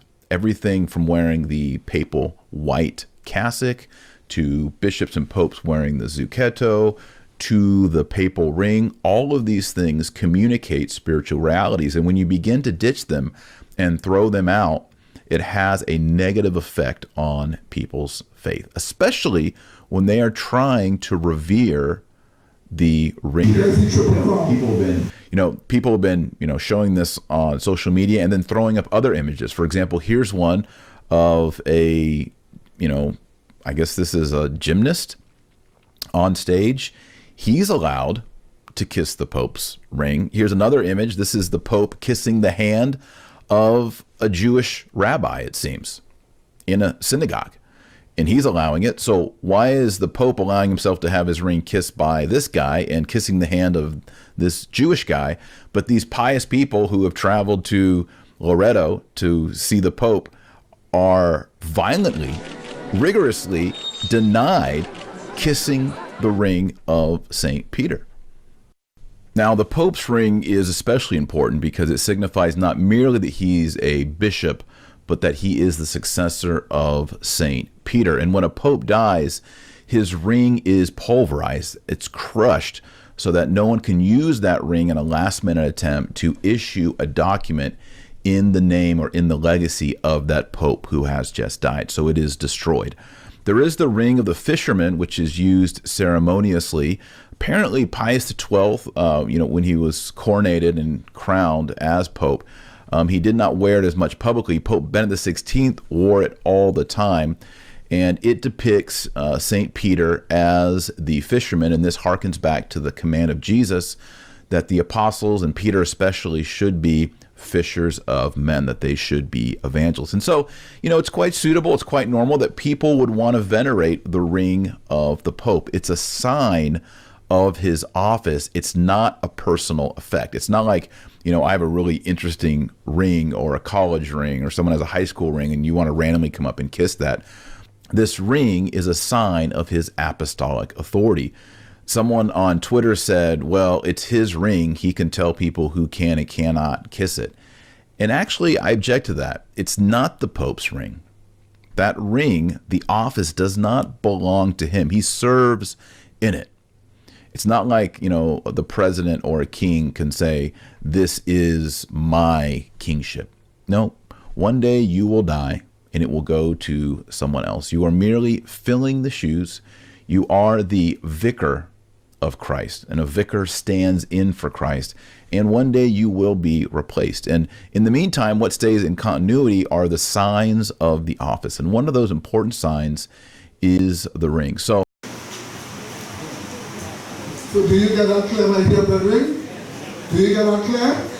By allowing people not to kiss the ring, he's actually destroying the vicarious filiae Dei or vicar of the Son of God office. He was violently destroying us. He pulled people's hands away. Now previously he had allowed people to kiss the ring, but his papacy is deteriorating and getting worse and worse, more unpope-like. And part of the unpope-likeness is what you saw there, where he pulled your hand so that they wouldn't kiss your ring, where the office of the vicar of the Son of God is denigrated by the very Pope himself. Do you get that, my dear brethren? But observing kissing the hands of the Jewish elite. Now notice that the Pope is not supposed to kiss anybody's hand. They're supposed to kiss what? His ring. He refused to let people kiss his ring, but he's kissing the hands of the Jewish international bankers elite. Let's look at that here.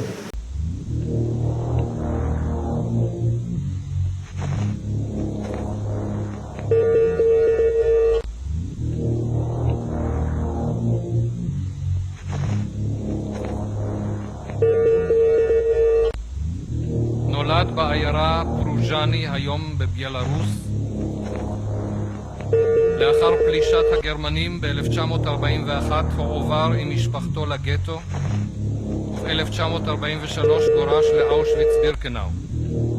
אחיו של אברהם נרצח בתאי הגזים. לאחר ניסיון בריחה נשלח אברהם לבוכנוולד, ולבסוף הצליח להגיע לפראג, שם הסתתר אצל משפחת סובוטקובה, שלימים קיבלה את תואר חסידת אומות העולם, ביד ושם. חווה שיק ואחותה התאומה מרים נולדו בנובי סאד שבסרביה. ב-1942 בהיותן בנות 3 נלקחו לשפת נהר הדנובה, שם בוצע רצח המוני בידי המשטרה ההונגרית. האחיות ניצלו בידי רומן אריך פצ'ה, קצין ורמאכט אוסטרי, שהעבירן לבודפשט ומצא בעבורן מחסה במנזר. לאם המנזר, האחות רנאטה, ולקצין פצ'ה, העניק יד ושם את אות חסידי אומות העולם. כל משפחת התאומות נרצחה באושוויץ.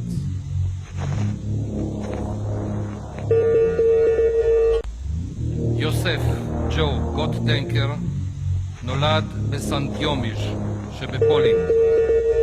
אביו נלקח למחנה ריכוז, והוא ואימו הוסתרו בבית משפחת ז'ולוב, משפחה קתולית פולנית.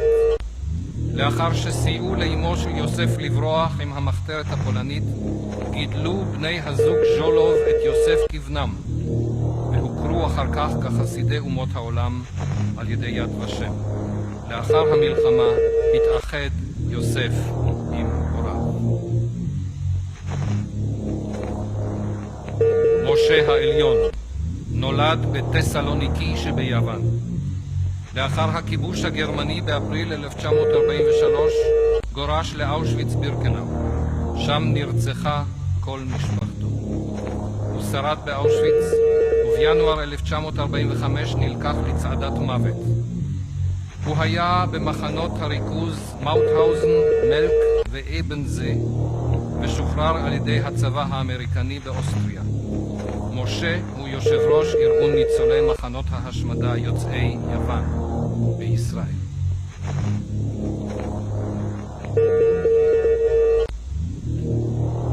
אליעזר לולק גרינפלד נולד בוודג'. לאחר הכיבוש הגרמני באפריל 1940 הועברו בני המשפחה לגטו לודג'. עם חיסול הגטו באוגוסט 1944 עבד אליעזר בעבודות כפייה ונשלח עם אמו למחנה הריכוז זקסנהאוזן. אמו נשלחה למחנה הריכוז ראבנסברג, ואליעזר נלקח לצעדת מוות וברח ממנה עם עוד אסירים. סוניה טוניק גירון נולדה בסטופצה שבפולין, כיום בלרוס.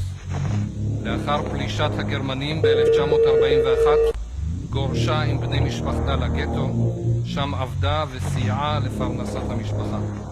לאחר האקציה באוקטובר 1942 ברחה סוניה אל היער והצטרפה ליחידת הפרטיזנים על שם ז'וקוב. ביער חיה עם מאות לוחמים ומשפחות עד יולי 1944. סוניה איבדה את כל משפחתה בשואה.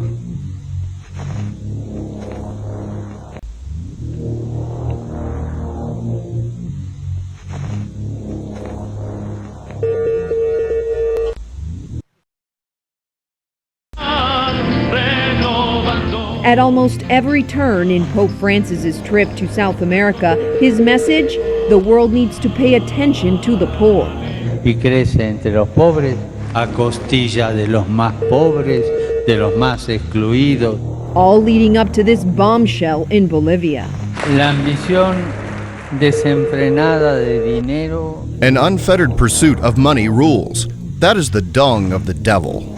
Saying unbridled capitalism is the dung of the devil, searing language of social activism from the Holy Father as he spoke to a group of grassroots organizations. The Pope is not afraid to use strong language. He needs to get people's attention as Jesus did in a world full of noise and confusion. The pontiff also talking about new colonialism, the capitalistic world of free trade agreements and austerity measures that take from the poor and give to big multinational corporations. As the Pope moves on to his next stop, the message here well received, especially by those countries who've been governed by dictatorships in recent history.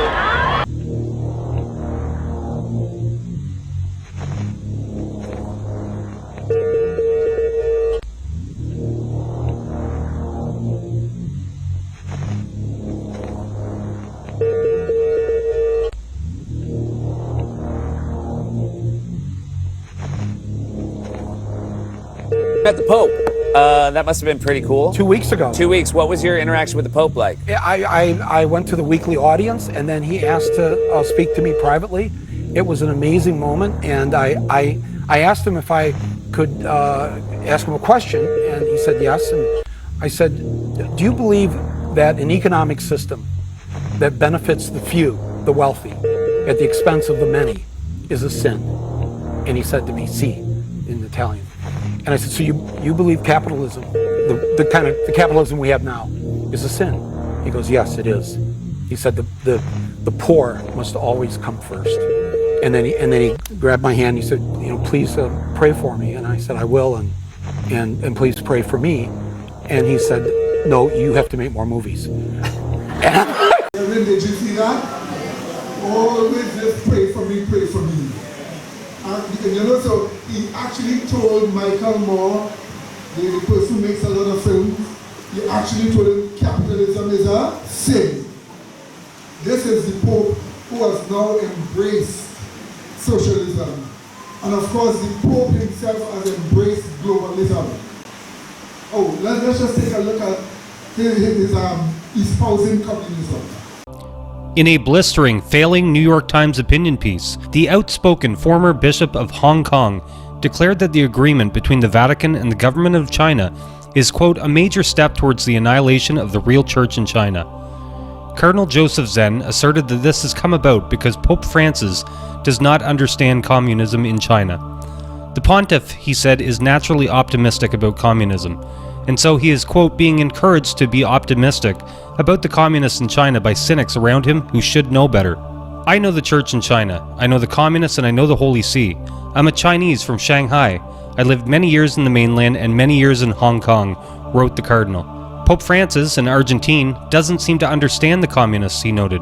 He is very pastoral and he comes from South America, where historically, military governments and the rich got together to oppress poor people. And who would come out to defend the poor? The communists. Maybe even Jesuits, and the government would call those Jesuits communists. Francis may have natural sympathy for communists because for him, they are persecuted. He doesn't know them as the persecutors they are once they come into power, like the communists in China. The Vatican reached its agreement with China just as the communist nation began ramping up religious persecution. Zen says that the faithful in China are now coming under increasing pressure after the communist government tightened regulations on the practice of religion in February. According to Zen, the environment for practicing Catholics has grown so toxic in recent months that priests who are members of the underground church are warning parishioners not to attend Mass in order to avoid arrest. The deal with the Vatican also raises significant questions about the legitimacy of the bishops who will comprise the hierarchy in the communist state, noted Zen. He said soon after the deal was announced, 2 Chinese bishops from the official church were sent to Vatican City for the synod, a regular meeting of bishops from around the world. Who selected them? Both men are known to be close to the Chinese government. As I have said, their presence at the gathering was an insult to the good bishops of China. Their presence also raises the painful question of whether the Vatican will now legitimize the 7 official bishops who remain illegitimate. The Pope has already lifted their excommunication, paving the way for them to be formally granted dioceses. The 30 or so bishops who were part of the underground church in China now will, quote, be forced to join the so-called Bishops' Conference. They will be forced to join the others in that birdcage and will become a minority among them. The Vatican's deal, struck in the name of unifying the church in China, means the annihilation of the real church in China. The Cardinal noted that at first he applauded Pope Francis's choice of Pietro Parolin to be the Vatican Secretary of State in 2013, but has since had second thoughts after having watched Parolin oversee the deal with the Chinese communists. He said, "I now think that Cardinal Parolin cares less about the church than about diplomatic success. His ultimate goal is the restoration of formal relations between the Vatican and Beijing." Zen then asked, Francis wants to go to China. All popes have wanted to go to China, starting with John Paul II. But what did Francis' visit to Cuba in 2015 bring for the church, for the Cuban people? Almost nothing. It's been going on now for more than half a century.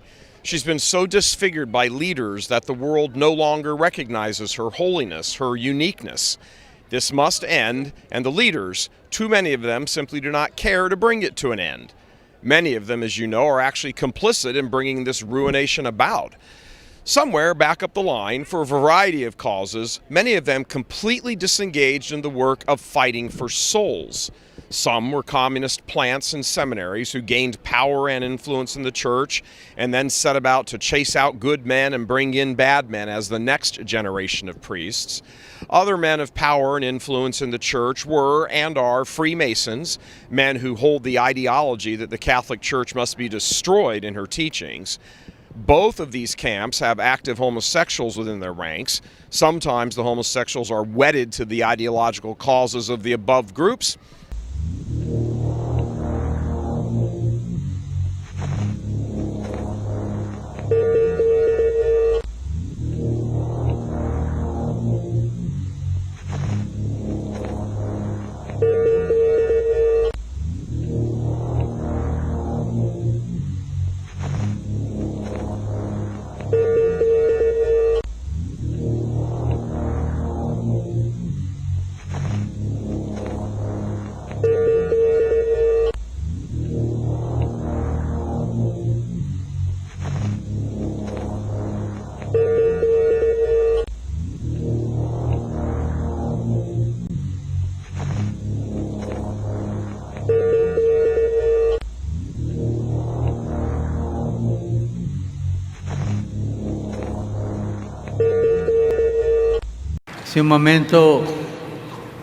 A few moments ago, I spoke of the tendency towards globalization. Globalization in and of itself is not bad. On the contrary, the globalizing tendency is good. It brings us together. But what may be bad is the way this happens. If globalization would seek to make everyone the same as if it were a single sphere, that globalization destroys the richness and the particularity, the individuality of every person and every people.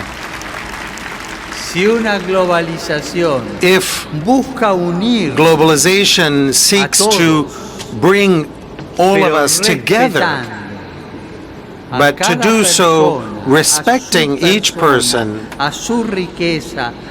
each individual person's richness and peculiarity, respecting all peoples and their own distinctives, that globalization is good and makes us all grow and leads to peace. Okay, that's just part of this one. So here he's pushing globalism. He finds it's very good for everyone, okay? So let's just look at the next one where the Pope is against populism. Now populism is nationalism. Now populism is what you have in the United States with Donald Trump being the president. It's what you have in Italy with Salvini. It's what you have in Hungary with Viktor Orban. It's what you now have in the Czech Republic. It's now what you have in Austria. And of course, recently Finland has moved that way. Recently Norway has moved that way. And France is set to move that way also. And Sweden is now half and half. But they have cheated in the elections. So Sweden should have been that also. So the Pope sees populism, which is against communism and this kind of immigration fraud, where they kidnap you from the streets of Africa, promise you money, promise you wealth, pay a trip on a boat that have been paid for by the bankers, put you on the boat, carry you into the other country and let you go, and you run on the streets, you go wherever you can. The government have to provide housing, food for you, and some of them tell these people they can rape any woman, it's okay, the culture is different, they will understand. So things like that have been happening in Europe. That's why rape has risen more than 100% in these countries that never had such a problem before. And many of them are happening by immigrants that come in. So the Pope is vehemently against populism, which is nationalism. You must understand it is populism and nationalism that looks to religion as a heritage and therefore will want a Sunday law. So the kind of papacy that is needed must be one that will want populism. But the Pope is against that. Now let's just look at this clip here. You need to see something here.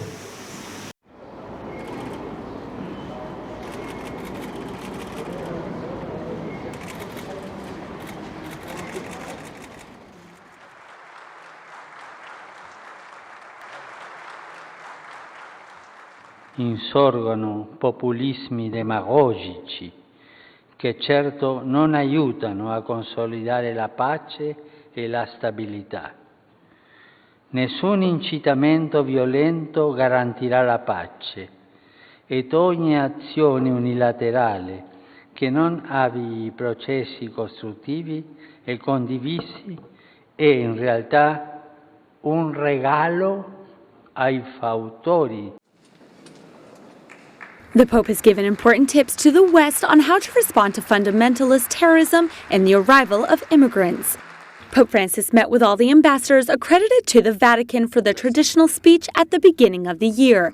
He dedicated it to security and peace, given the general climate of uncertainty and anguish for the future that is present in the world today. The Pope denounced the terrorist attacks committed by fundamentalists and called on leaders of all religions to condemn them as well. In addition, he also asked politicians to take action in a different way. Ai primi spetta il compito di trasmettere quei valori religiosi che non ammettono contrapposizione fra il timore di Dio e l'amore per il prossimo. A chi governa compete inoltre la responsabilità di evitare che si formino quelle condizioni che divengono terreno fertile per il dilagare dei fondamentalismi. The Pope asked people to look at the drama immigrants face when escaping from their countries as refugees, so they are not only considered numbers contributing to a problem. He also warned of the risk of populist ideologies, but did not mention any particular country. Nemica della pace è l'ideologia che fa leva sui disagi sociali per fomentare il disprezzo e l'odio e che vede l'altro come un nemico da annientare.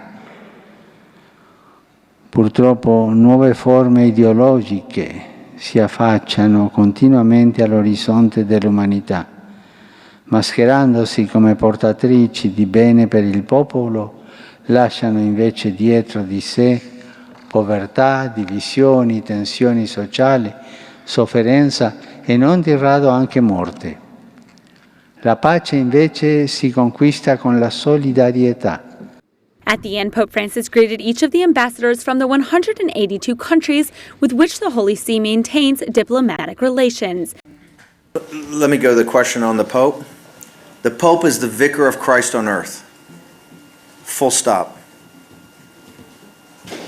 However, when he goes and talks about politics, that doesn't deal with theology or the church or infallibility. And starting with that mass on the Mexican-U.S. border, the Pope has been consistent that all the problems in the world are because of this populist nationalist movement. Whether it's Donald Trump, whether it's Viktor Orban, whether it's Salvini, what he's alleged, and he's done this from the pulpit. I just came, 3 or 4 weeks ago to the summit, and I broadcast live for the first time from a convent in Vatican City overlooking St. Peter's to the Chinese people, tens of millions of people on VPN, about this deal that the Pope, this secret deal that the Pope signed. And in the biggest crisis in the total history of the Catholic Church, the Pope held a summit of which he never talked about zero tolerance. The Pope should, to me, stop focusing on free citizens and populist and nationalist and sovereignty movements that are trying to get their countries back and make their countries stronger. And he should start to focus on the metastasizing cancer in the Catholic Church, or we're not going to have an apparatus of the Catholic Church because it's going to be financially liquidated. Okay, so one last clip and we'll play a piece of this. The Pope has been charged to have heresy by Catholics themselves. They are calling this Pope a heretical Pope. So we're going to play part of that last clip here. Pope Francis has been one of the most controversial popes in modern history. He has caused outrage even among Roman Catholics when he shares his opinions about homosexuality, divorce, abortion, capitalism, climate change, and atheist. Chatter on conservative blogs regularly accuse the pontiff of spreading doctrinal confusion and isolating those who see themselves as guardians of the truth. The message this morning is that there is a great opportunity for you and I to reach out to Catholics because they're looking at a man they can't even trust. His statements are so bizarre, they're so off the wall, that he doesn't even follow historic Roman Catholicism. And so this is prime time for us to reach out to Roman Catholics.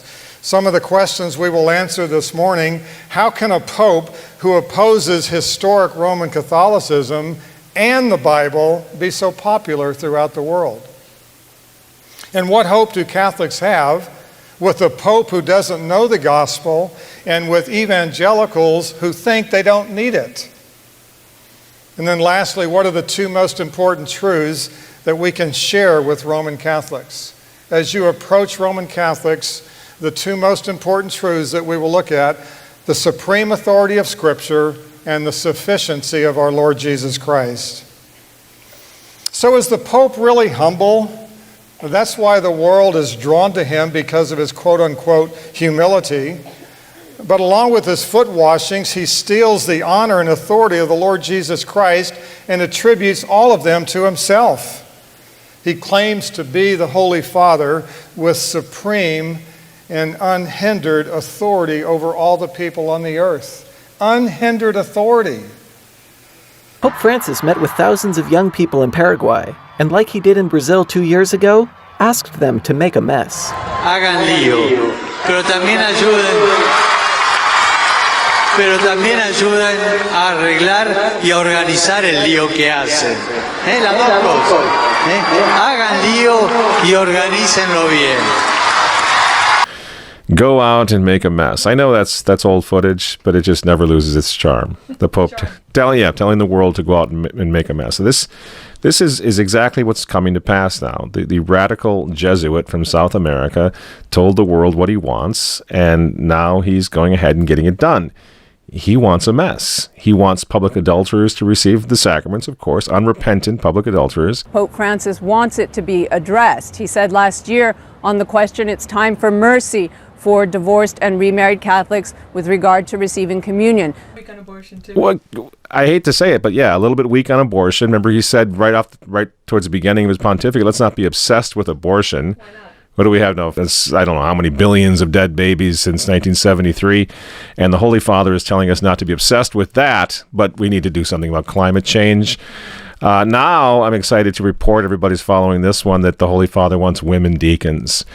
I'm pretty sure that Pope Adrian VI was not handing out $500,000 from Peter's pence to finance roving caravans of illegals trying to breach the walls of Holy Christendom. And yet, that's exactly what Pope Francis has done now. He's given $500,000 to the caravan. You know, Francis is using the papacy to make sort of a South American dictatorship mess happen throughout the whole world. He really meant that when he called for making a mess, disrupt everything. That's the way they work. And then you have one ear to listen to the people, one ear to listen to God, and it sounds so great, but what they really are talking about is revolution. And he's doing this all the way to the top in the church right now. So here's Lawler. Now, put this in context. This is Philip Lawler talking to Raymond Arroyo on EWTN, which at one time was Neo-Catholic Central. They're talking about Pope Francis, which Lawler now calls the lost shepherd who is misleading his flock. Check this out. And I think it's a symptom of what I'm trying to get at in this book, is that Pope Francis has created enough confusion so that there is a huge space for maneuver for people who want to, one way or another, sort of take an end run around church moral teachings. Using this idea of accompaniment and this idea of mercy. I was originally very enthusiastic about Pope Francis, and over time became more and more concerned and dismayed and disoriented. But when I saw what happened with that synod, with the manipulation of the synod, and then with the Memoris Laetitia coming after it, I said, this is more than simply imprudence in expression. This is a deliberate effort to confuse. Because why else would Pope Francis have declined to answer the dubia, the perfectly legitimate questions from 4 cardinals asking him for clarity? Why would you not want clarity unless your intent was to provide that fuzzy space in which people can maneuver around church teaching? Archbishop Victor Fernandez, who is sometimes called the kissing bishop, he wrote that book about kissing some years ago. He said in 2015, Francis is aiming at irreversible reform. Why? Why? Good question. I don't have the answer. I don't have the ability to look inside his head. But there's something inherently wrong with the idea of irreversible reform, unless what you mean by reform is back to the fundamentals of the Catholic faith. Because the role of the Pope is inherently to conserve, to protect the deposit of the faith. Of course, I don't enjoy criticizing the Pope, but there is a point at which, as I say, in a loving family, if the father has a problem, you have to confront it. Eventually, there has to be an intervention, and we need an intervention. So do you have that? You got that? Mark Shea, Father Jimmy Martin, and all you other traditionalist haters out there?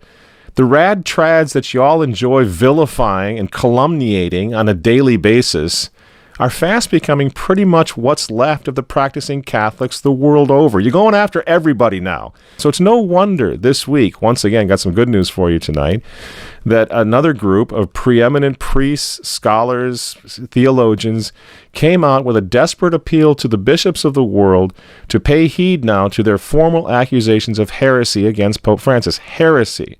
Now, these guys are academics, they're priests, they're liturgists, they're biblical scholars, they're professors, they're not traditionalists. Nobody asked me to sign this thing. Then again, I'm not an academic, so maybe that's why. Nobody asked me to sign. I'm not shilling for something that I had a hand in. I had nothing to do with this thing. But what they're basically saying, these men, they're begging the bishops of the world to, quote, take the steps necessary to deal with the grave situation caused by Pope Francis's words and actions over several years now, which have given rise to one of the worst crises in the history of the Catholic Church. End quote. Please, are you listening to that? One of the worst crises in the history of the Church. This isn't the remnant saying. This isn't Michael Matz. This isn't Archbishop Lefebvre saying it. These are just mainstream professors, theologians, priests pointing out the obvious. I would disagree with them on one count. It's not one of the worst crises in the history of the Catholic Church. This is the worst crisis in the history of the Catholic Church. What we have to ask ourselves, and especially those who are right away are going to have a knee-jerk reaction to this new statement and to these gentlemen, these academics saying what they've said, accusing the Pope of heresy. Well, they're a bunch of haters. They don't understand. They're rad trads, whatever epithet and name you want to throw at them. If that's what your reaction is, let's just slow down for a second and say, why? Why would these highly respected, faithful, mass-going Catholics, why would they be encouraging the world episcopate to do something to stop the Pope? Is it just really because, as the critics are all wanting to say, is it really just because they need more bran in their diet and Francis is just too doggone nice to the poor people? Really? Do you honestly think that's what it is? Or don't you think that maybe, just maybe, there's more to this? And that what we've actually got going on here is a radical takeover of the papacy. And that takeover is now causing the world in which we live to become a very dangerous place because the moral authority of the church is gone. It is in the toilet. But you see, what's happening here, while all this silliness is going on, is the secularist states of the world are taking advantage of not only the whole conciliar revolution in the church, but now very specifically the pontificate of a far-left pope named Francis. I mean, you know that's going on, right? Well, Francis is sticking his little daisies in the gun barrels while the cameras are clicking away. Laws are being enacted one after another all across the world whereby two men now can get married, not only get married, but adopt little kids, little children.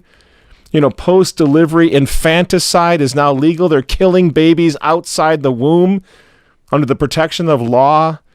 Words, categories such as mother and father are banned. Deadly persecution of Christians is taking place all over the world every week. I mean, really, friends, this is getting very serious. With the death toll at now at least 359, this is possibly ISIS's deadly ever single attack. Watch in this chilling video. You can clearly see one of the bombers about to set off his explosive in a church, brushing past a little girl with the bomb on his back, only to kill scores of children moments later. And we're not just talking about the Latin Mass movement anymore. Please. We're not talking about traditionalist versus neo-Catholic, as though we have the luxury of those debates anymore. Well, yesterday, 19 scholars issued an open letter to the bishops of the Catholic Church, formally accusing Pope Francis of the delict of heresy. It's kind of a big deal. We are addressing this letter to you for two reasons. First, to accuse Pope Francis of the canonical delict of heresy, and second, to request that you take the steps necessary to deal with the grave situation of a heretical pope. Now, I mean, that opening line is the most powerful line in all the 20 pages. Well, I think it's also referring to when Pope Francis said that you can be going to Mass every Sunday and be sinning. Yeah. It's better not to go. Is that something like that? On April the 30th, 2019, an open letter to the bishops of the world was made public. The document was prepared and signed by an international coalition of scholars, both clerical and lay, including, among others, jurists, philosophers, theologians, and historians. Catholic Family News editor-in-chief Brian McCall is among those who signed.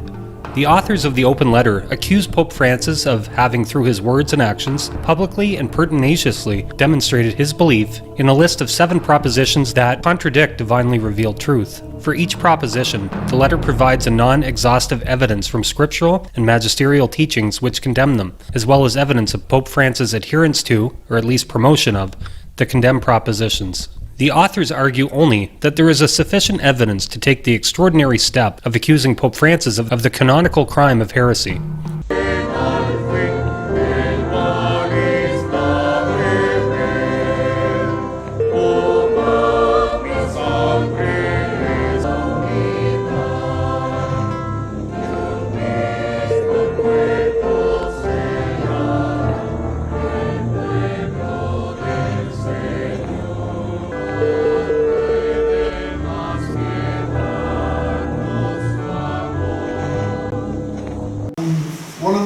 Second to last chart now.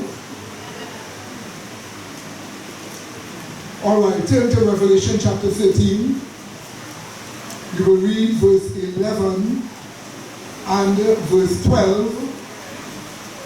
If you observe what this chart is showing us here, this chart is showing us that it needed papal narrative.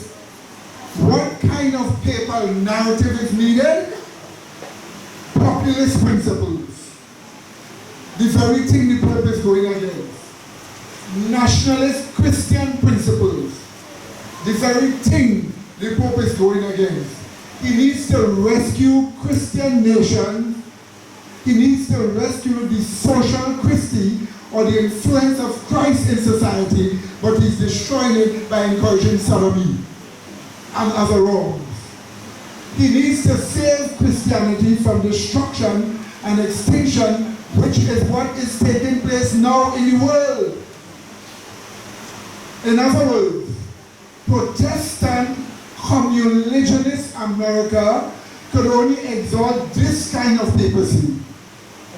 It could only cause the worship of what? This kind of papacy. That is the kind of papacy that is needed for them to exalt. And since the Pope is going against all of that, it would mean the Pope has to go. And new Pope has to come in power that will embrace populist principles, nationalist Christian principles, seek to rescue Christian nations and the social Christi, the influence of Christ in nations. He must also seek to save Christianity from destruction and extinction. Such a papal office like that can be exalted by America, which turns communionist. Let's read how the Bible tells us it's the United States that will exalt the papacy as God with God. In Revelation chapter 13, verse 11 and verse 12, here is what we are told. I beheld another beast, that's the United States, coming up out of the earth. He had 2 horns like a lamb, and he spake as a dragon. And he, that is America, exercised all the power of the first beast before him, that is the papacy, and caused them that dwell, and caused the earth, and them that dwell therein, to worship what? The first beast whose belly was healed. How can America encourage the world through a Sunday law to exalt the papacy when the papacy is telling people make your life a mess? Embrace sodomy. We hate nationalism, what Trump stands for. We are against capitalism. America, the biggest capitalist nation in the world. By the way, since 1974 to now, 2019, since 1974, 2019, America has now become the #1 capitalist nation again to do business with, beaten by China. And that is under Donald Trump. But the Pope hates that. So you won't get evangelicals in America who are trying to get different states to pass abortion bills against abortion, because in those states they are passing bills that say after the child is born, if the mother don't like it, they can kill the child. And they call it that abortion, although the child already come out of the mother's womb. You have a 3-day period to kill the child as abortion, but the child is already born. These are the radical kind of abortion bills being passed. And you have evangelicals fighting back by trying to get abortion banned in all those different states. But what has the Pope said? Don't focus on abortion anymore. Focus on global warming. Climate change. You have the United States walking out of all climate change agreements, fighting against it, opposing it. You have President Trump taking up bills that were allowed to happen under Obama, which made America weak to globalism. Do you think that the Pope, which is against all that, would be exalted by America that hates what the Pope is doing? So this is the reason why the Catholic Church is getting worse and worse. Don't think for a moment that that is the kind of papacy the evangelicals need as far as they are concerned. The evangelicals are seeing themselves being wiped out. Today, a lot of bills are being passed in a lot of states forcing people into vaccination. Before you had religious and philosophical exemption. Now they are passing bills taking all that away. Even in Trinidad, the government have been threatening people. It so happened that the government in Kenya received millions of doses of vaccines to deal with HPV, and when they went and investigated the properties of those vaccines, they found an ingredient in the vaccines that makes women become sterilized. So they had to stop it, and there was a big set of trouble that happened. They said they're not taking anymore. So now they're giving people vaccines, and they don't know what is in the vaccine that your children are receiving. And so they're passing laws to force you. They're telling you that the children cannot go in public places if they're not vaccinated as a law, which is against the Constitution of the United States. And this is one of the reasons why we ourselves and St. Vincent joined together are seeking to go to this vaccine conference in Illinois, in Chicago, with Robert Kennedy Jr. And we'll tell you, we have something to say there. What do you say? So you see, while the American evangelical that do miracles are seeking to protect their rights and freedom and want to convert the world by miracles and by a Sunday law, the Pope is moving the opposite to that. So for that reason, the kind of papacy needed is not the kind of papacy that we're seeing with the Pope now. Because the kind of papacy needed is a papacy that encourages populist principles. A papacy that encourages nationalist Christian principles. A papacy that seeks to rescue Christian nations by seeking to keep the social Christi, the influence of Christ in the nations. Not as the Pope is seeking to remove it today. A papacy that is seeking to save Christianity from destruction and extinction, because they tell us that Christianity is being wiped out in many places on the earth. To preserve themselves, they will seek to get a Sunday law. Yes. Populist principles come from the word populism. Populism is when a government is put in the power by popular vote. The people so want them that they go against the candidates put up by the elite. They reject the candidates, and now they're going to vote according to what they want, people who speak principles principles like them. That is what the Pope is saying, somebody like Donald Trump said. So it so happens that the European Union at the end of May is going up for elections. Each country in Europe, their political party must vote. And the voting will determine the type of political party that represents Europe in the European Union. You remember what Theresa May has done? She claims to be taking Britain out of the EU, Brexit, but make a deal that makes Britain become a ward of the EU. In the deal that May has written, Britain will not even be able to sign or to choose their own budget. The EU has to choose a budget for them. Britain won't be able to defend their own borders. The EU will be in charge of their borders, therefore they can let whoever they want in. That's not Brexit. That's under the claim of Brexit, that is Brexit.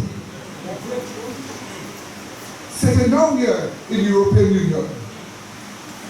So it so happened that Nigel Farage formed a new party by the name of Brexit Party. And I tell you, my dear brethren, within 1 month, this party, only a month old, have overtaken the Labour Party, the leftist party in Britain, have overtaken the Conservative Party in the polls. So today, Brexit is the largest party that will sweep the election from the European Union. So the European Union will have a party that is against the European Union. Could you imagine that? That is populism. But not just only that. In all of Italy, with 5 different parties, the largest party today in Italy is the 5-Star Party that has beat back all other parties in the polls who also want Brexit. Who also want Italy exit or something so. So when they go up, and now Macron's party in France has lost in a large way, and the party of the opposition, the French Reassemblement Party, run by that woman in France, has now overtaken Macron's party in the polls for votes in Britain, in EU, sorry. And so the EU is set to be taken over with a whole set of nationalist parties. So when the EU, listen to me, let me tell you something. The parties that rule in Italy have come under attack over and over from Pope Francis and some of his cardinals. They identify them as extremist populists, as wicked people, as people that hate races, as people that are, what do you usually say, have Islamophobia, a whole set of things. Could you imagine in Italy you are attacking the government because they are populists? Do you know what that shows us, my dear brethren?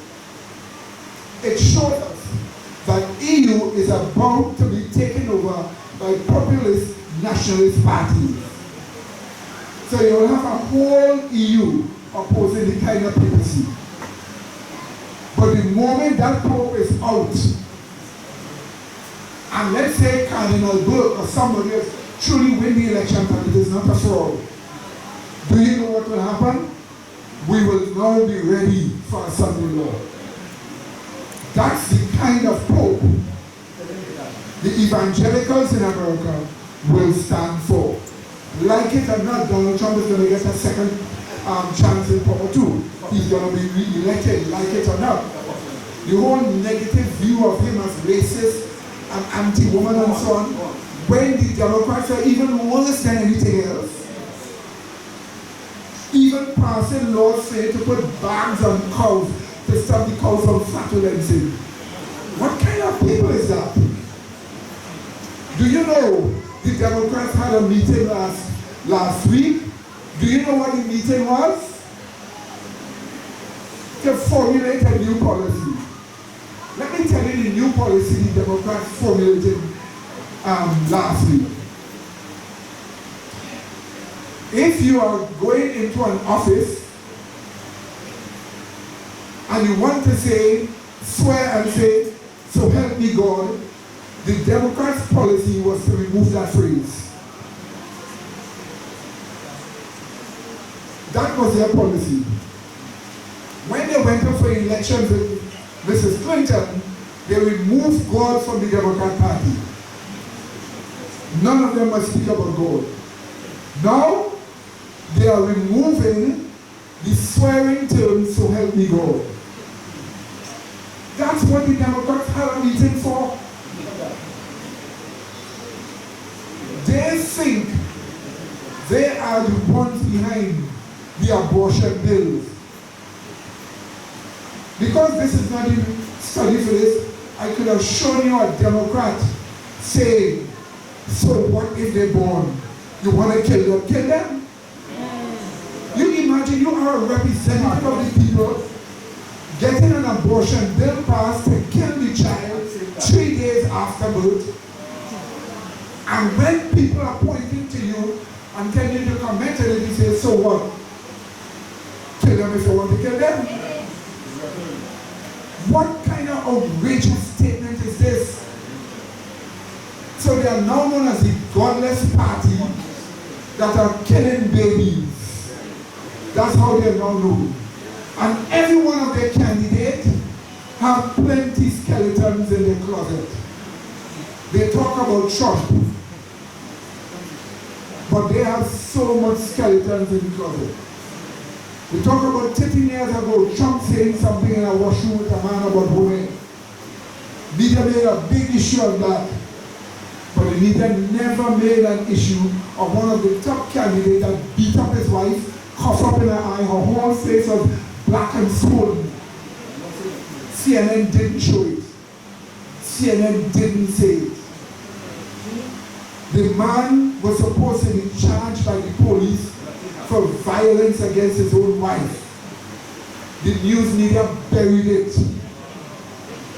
They said nothing about it. But they're talking about something that happened 13 years ago. And by the way, it was found. That's why you can't trust in mainstream media. Reuters news agency last month came and admitted that for 30 years they have been giving fake pearls. Do you hear for how long? For 30 years. Reuters came and admitted that.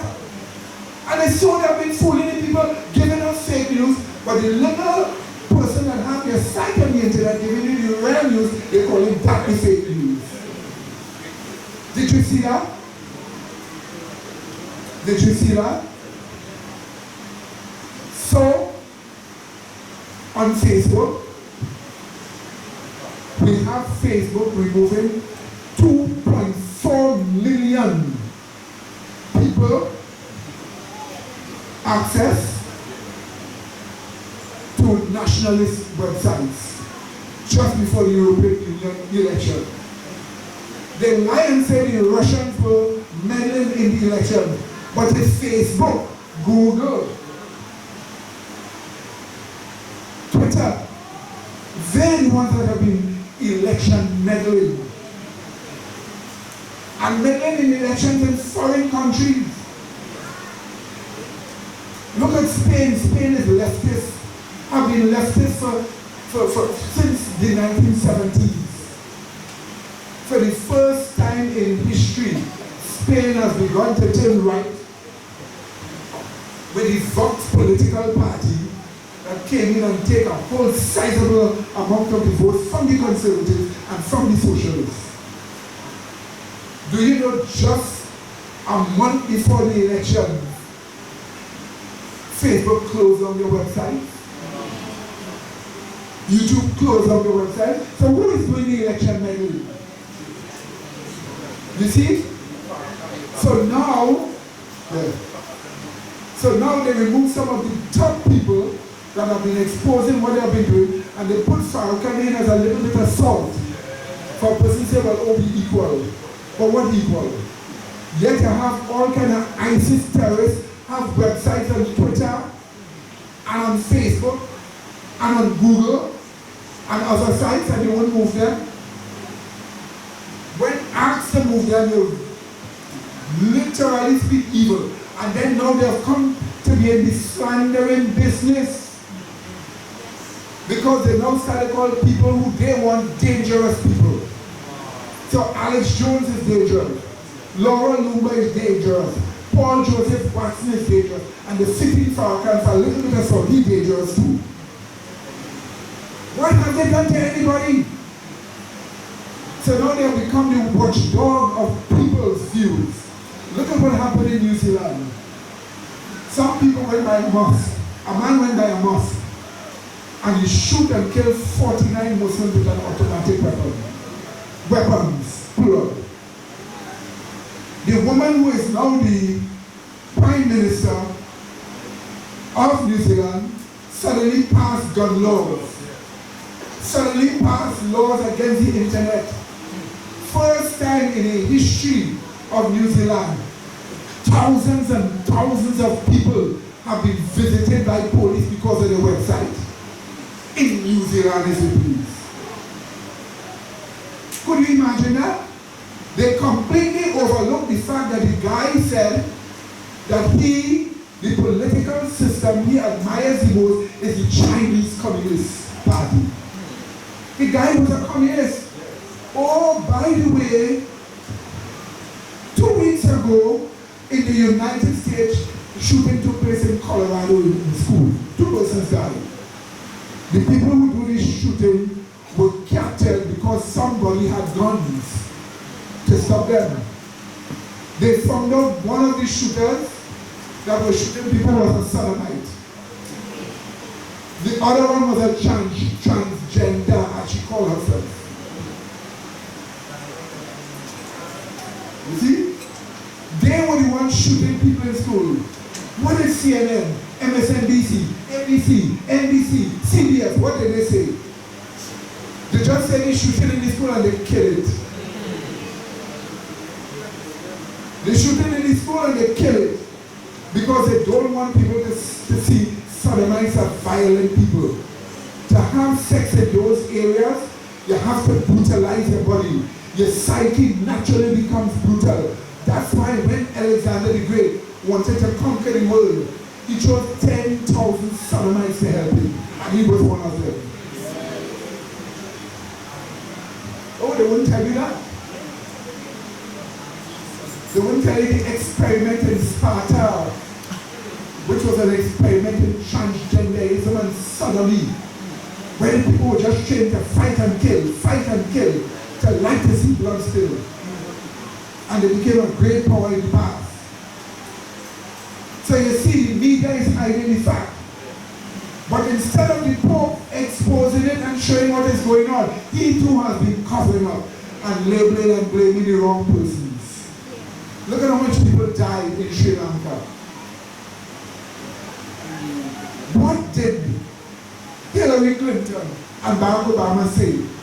He said Easter worshippers were killed. Oh, they don't know they were Christians. They just knew they were Easter worshippers. But when the Muslims were attacked in the mosque, they knew Muslims were killed. These biased, unconverted people, with a Pope helping them in their wickedness, destroying nations. That's not the kind of papacy that will be exalted. The papacy that will be exalted is one that is trying to make a revival. But we know they are falling in morality more and more. And we have to denounce their morality. As Revelation 18 shows us. Amen, brethren? Right. Let's see in these last few scriptures. Yes. One of the latest issues in Australia with a guy called Israel Family. The guy is one of the top rugby players who tweets he posted up 1 Corinthians 6, 9 to 11. And man is under real pressure right now. They tell him take down the text. He ain't taking it down. He tell them he's not taking it down. He did everything wrong. He didn't do everything wrong. Right now he's facing a withdrawal of his $9 billion contract. And he said, if you take the $9 billion if you want, the text stay in there. What do you think? Some of you will remove the text, just move the text and you get $9 million. He said, no. Let the $9 million go, the text remains. Amen. Amen? Amen, brethren? So turn to Revelation 19, 20.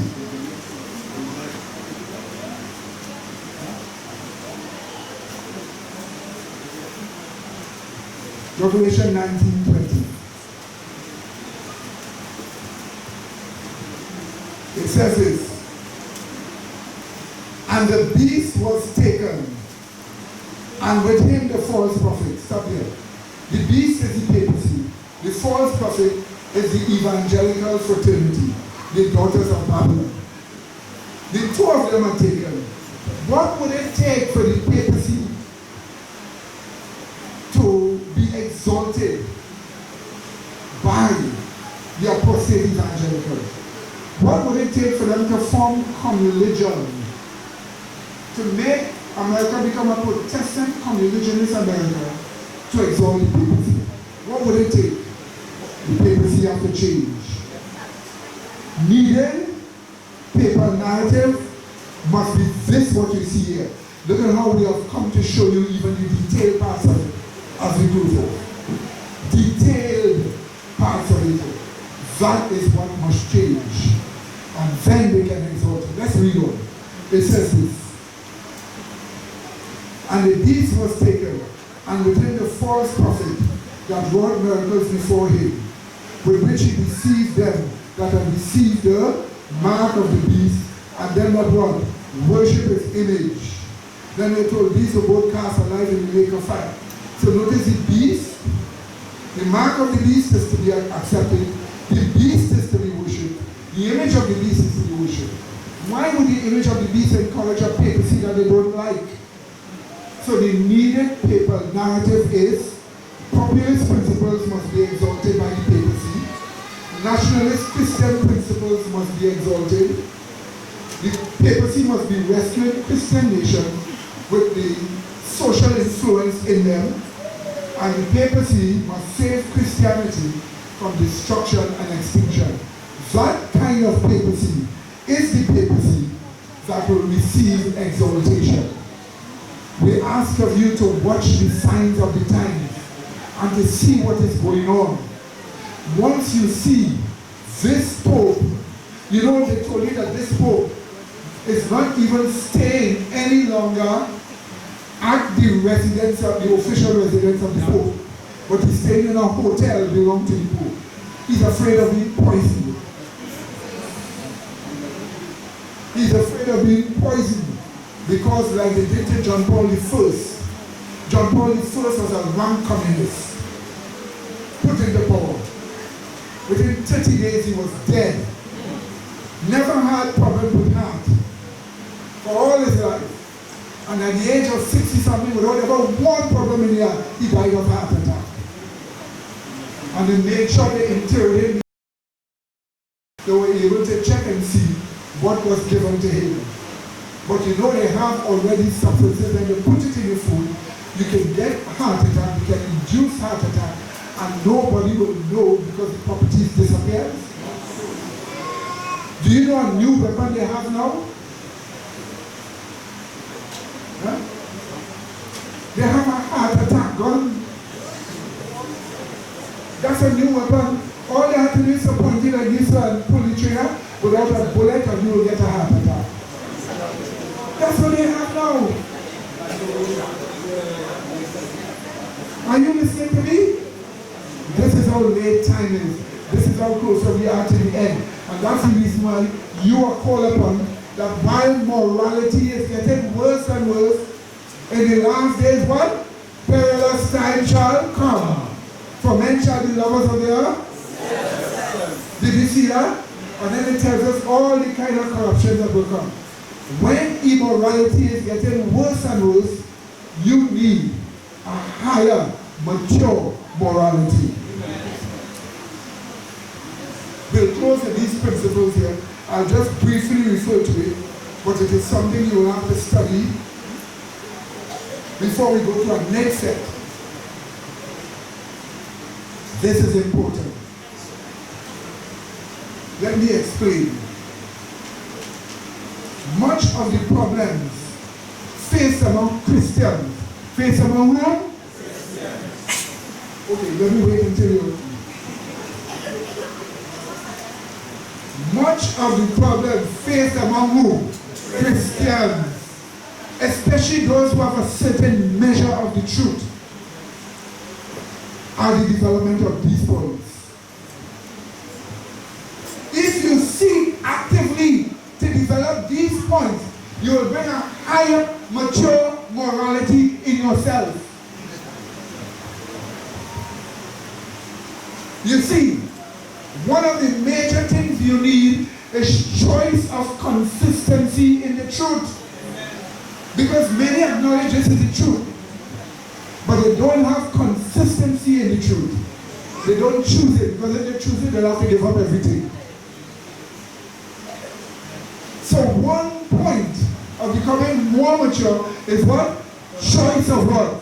Consistency in the truth. That's one of the things that is needed. If you learn to practice choice of consistency in the truth, you'll be amazed to see how mature you get. Because one will see that you have high values, and that is what you're sticking upon. Isn't that good? Isn't that good? Of course it is. Point number 2. There's need for fashioning sound reasoning more according to faith than what? Logic. It happens that when you have people who have faith, they reveal truths of the plan of salvation to prove their points. When they get lazy in research, or when they get negligent in research, they quickly attach themselves to logic. Now logic is good, but logic has a limitation. If you learn to keep fashioning sound reasoning more according to what? Faith than what? Logic, you will help yourself. So a person who gets into a situation and logic tells him something different to what the revealed truth tells him, but logic doesn't come as if it is sin, but as if it is okay. What do you have to resist there? The logic, and follow what? The faith. If you do that, you will help yourself. So logic tells you it's easier to do this, and you can confess later. Faith tells you yes, it's easy to do that, and you could confess later. But when you confess it would not be so sincere. So you have to be sincere before you confess. Is that understood? So faith tells you follow out, follow through. Be patient in faith. So that when you are patient in faith, faith will develop in you godliness. To a high pitch, what do you think? These are things that you need to encourage in yourself. Another thing, problems that Christians have when Christians want to do wrong is problem of wrath against correction.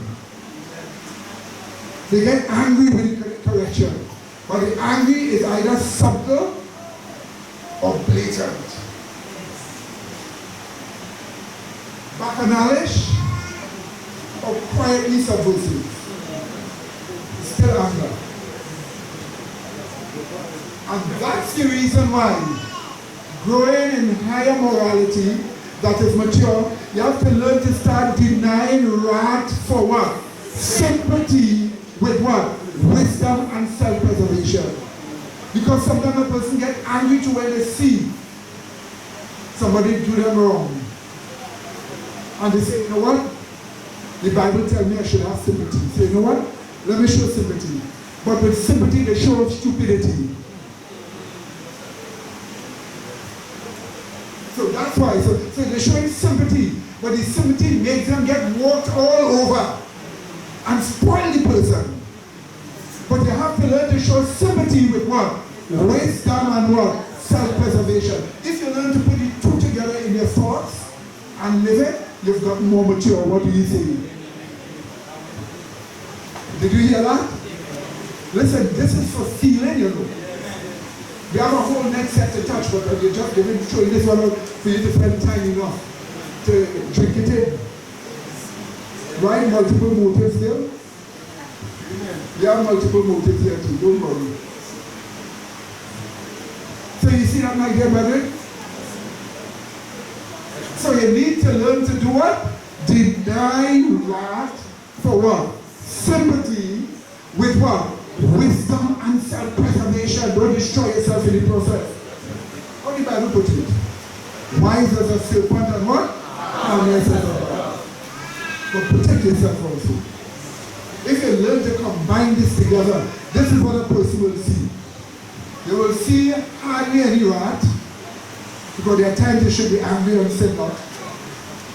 But they will see plenty sympathy.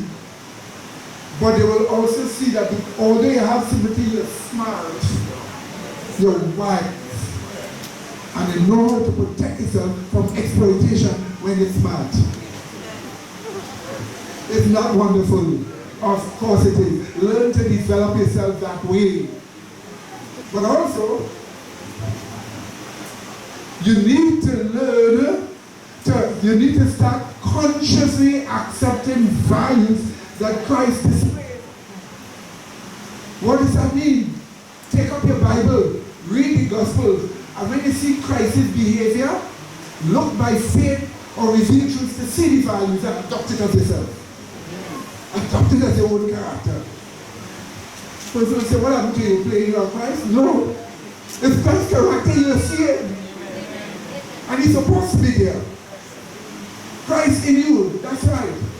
So you see, that's the reason why, which one of you, tell me which one of you take up your Gospels and you read it and you see Christ's behavior sitting and you say, you know what, I like that, let me copy that. Just like it. And then what do? You copy it. As Mrs. White said, you mimic the pattern. This is something you need to do to become more mature. Are you listening to me? So read your Gospels, find something about Christ, and copy it. What did he say, brethren? Did you see that? But watch this one. I'm not going to go much into this one, because when you go much into this one, some people ruin themselves very quickly. Because some people don't have consistency in the truth. Once you don't have that, you can spoil yourself with this one. But this one tells us consciously choosing spiritual motives for every intention and endeavor. Notice we ain't talking about things you practice later. We said what? Intention and endeavor. You're endeavoring to do something. I'm intent to do something. Go and check out your spiritual motive for you. Many people don't want to because they don't want to follow too much. There's something they still like. That is wrong. Did you see that? So you need to consciously choose spiritual motives for every intention and endeavor. Multiple motives. Okay? It goes together with the other one below. It says developing deeper, genuine heart intentions. Have you ever done that? Stop and think and see what is the intent of your heart and what you're doing. And try to get something more deeper, more genuine. Most people like to say, well, I'm genuine enough, I really mean what I'm doing. They wouldn't want to say, let me get more genuine. That's what most people do. Say, well, I'm a Christian, I really need it, and I'm following Christ, so I'm genuine. They will never ask themselves, how could I get more genuine? And look to have deeper, genuine heart intentions. Correct. So when you get deeper, heart intention, you're becoming more mature in Christ Jesus. When people see you, those who love the truth will love you. And those who feel inadequate will hate you. But say what? Christ was born and they hated him. What should I say? Who are we to judge? That's the point, right? Who are we to judge? You understand? And finally, this combination is a boss combination. That final point. Try it. If you want to try one first, try the last one first. Developing graciousness and honesty of ways. Two things. Do you know what it means? Your ways are gracious and it's spiked with honesty. You're a real Christian. What do you say? Learn to develop that. Learn to practice that. You know, developing graciousness and honesty of ways together. The two together is very nice. When you see a very gracious person and they're very honest. Usually people who are very gracious are very ethical. And you could break them. You could break the graciousness, you could see the end of it. But what if you will get to become very gracious and very honest in your ways at the same time? It seems like there is no way to get you, no way to break that, no way to get you with that. And this is the reason why you need that. So why don't you take these notes down? And you know what? Go through them and pray about each one or any one of them that you want. And practice doing it.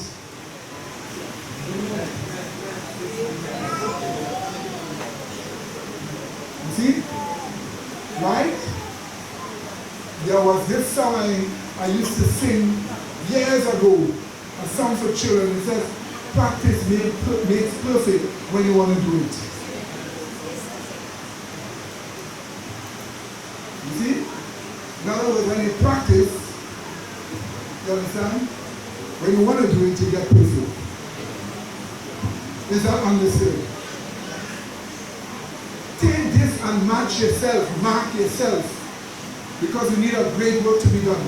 The great work we need to be done must be done in Trinidad, must be done in the Caribbean, must be done in the United States, must be done in the Latin American countries. But so much corruption, so much weaknesses. We have more weaklings than Christians in it. And even some Christians that display strength, the strength more seems to be unstable, not mature. We have so much people willing to compromise with evil and never willing to stand up for what is right openly. We have so much people that build the hands of those that are breaking down and not the hands of those that are building up. I am sure Moses didn't beg for somebody to hold up his hands. They saw the need and they rushed to hold it up. And so likewise, my dear brethren, this time we need work done. We need courageous people. A person who, when you try something and it fails, what do? You go down on your knees and you say, Lord, I tried this, it failed. Help me with this. You say, I am no big person to do missionary work. People will hear me, and there are some of us, we constantly have a mentality of defeat. Let me tell you something about the Adventist church and evangelical churches. They have all encouraged, that comes from the Catholic Church, they have all encouraged defeat in people's psyche. Do you know what is defeat in the psyche of a Christian? It is an idea that if you do something and you fail, it's so hard to do it and get through. It is an idea that just because you trust in God and you don't get through, it means you're so corrupted that God will never help you. Those are defeatist principles. That is a defeatist mentality. Why not have an idea that if even self you fail, why don't you not have this idea in your mind? Here is what to do. You fail, kneel down, pray and ask God to give you strength. The strength is a general term used to mean different things. It is used to mean salvation, righteousness, grace, different things. Why don't you ask God to help you to do it? Let me tell you something that I do.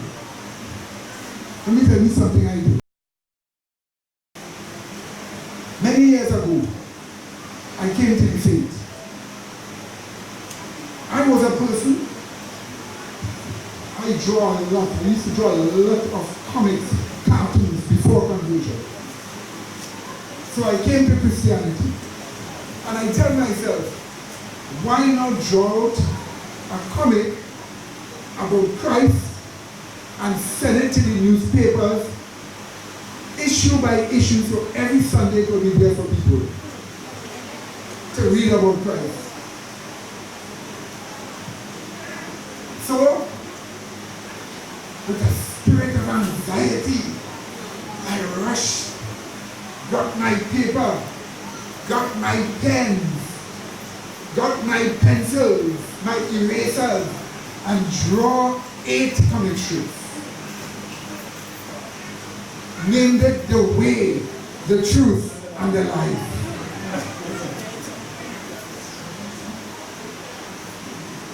And as a young person, rushed to the Express for them to hire me and pay me for those comics.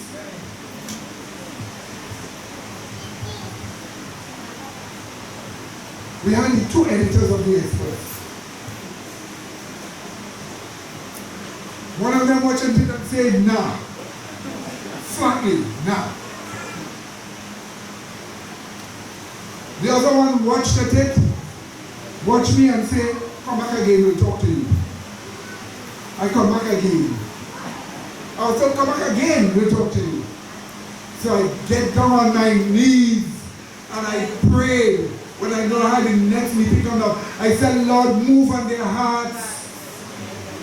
Move on their minds for them to accept this comic strip so that they be first in the history of Trinidad and Tobago. Anybody would ever get on any comic strip about the gospel of Christ in newspapers. As a Sunday feature. Every Sunday. And I prayed and asked God to help me. And I neatly went back. Watch any editor.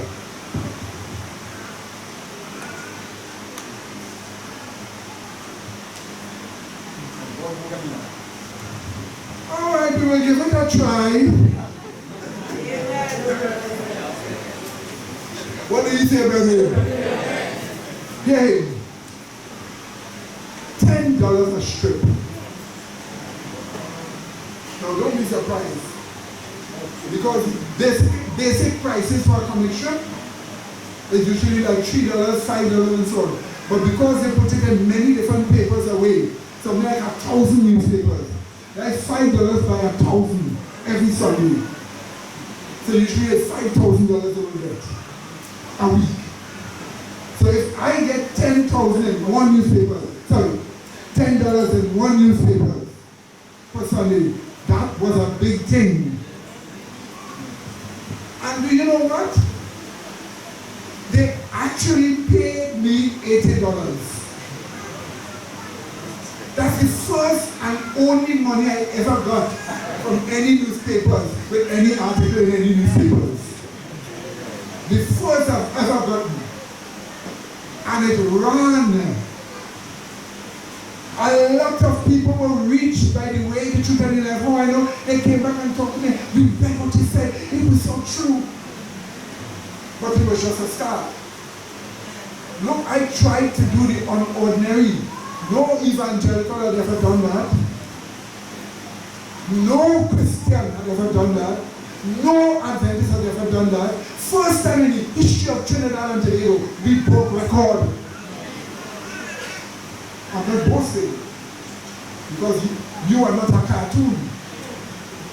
Right? We are Christ dwelling in us. Amen?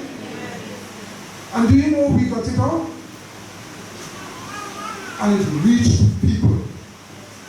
So here is why I'm telling you this. To the Lord. Don't tell yourself, I'm only a woman. What could a woman do? Excuse me?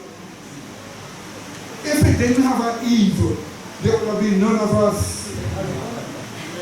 You didn't hear that, brother? If it didn't have a what? An Eve, there would have been what? None of us. Even if you put a Stephen out, there would have been none of us. Did you see that? And you're asking what women can do? Yes, I'm good. Amen, amen. So you see, my dear brethren, don't say that. Don't say I'm only a woman, I can't make. You must remember God called you and gave you a purpose to fulfill. You may not know, but you can find out. You can search. You can ask Him, and He will show you. And if you say, Lord, help me to do something that is so great, you know what we're going to do? We're going to take kings, and I'm going to show you a king that struck the arrow 3 times. A king that struck the arrow 3 times. God sent the prophet, and God sent the prophet, you see, look, tell the king of Israel this. Say, see, look, see where there? See where keep attacking you over and over and over again. The prophet said, take up that arrow. You tell the king, strike it as much as you want. The lazy king, 1, 2, 3. So the prophet said, oh, well, because they strike the arrow 3 times, 3 times they will defeat the Syrians, and the 4th time they come back and take you. Because some of us do too little. Are you understanding what I say? We really need to do more. We really need to do more. This man, why didn't he take the arrow and beat the life out of the arrow? Or at least have some kind of spiritual number in mind. 7 is perfect. I'll beat it 7 times. And God will say, because you perfectly dealt with the arrow, you'll perfectly deal with the Syrians. What do you see? It's too much weakness, too much complaint. You have to do things over and over and over again. Do you think I draw one comic strip in 1 minute? I have to practice. I have to learn. I have to be disciplined.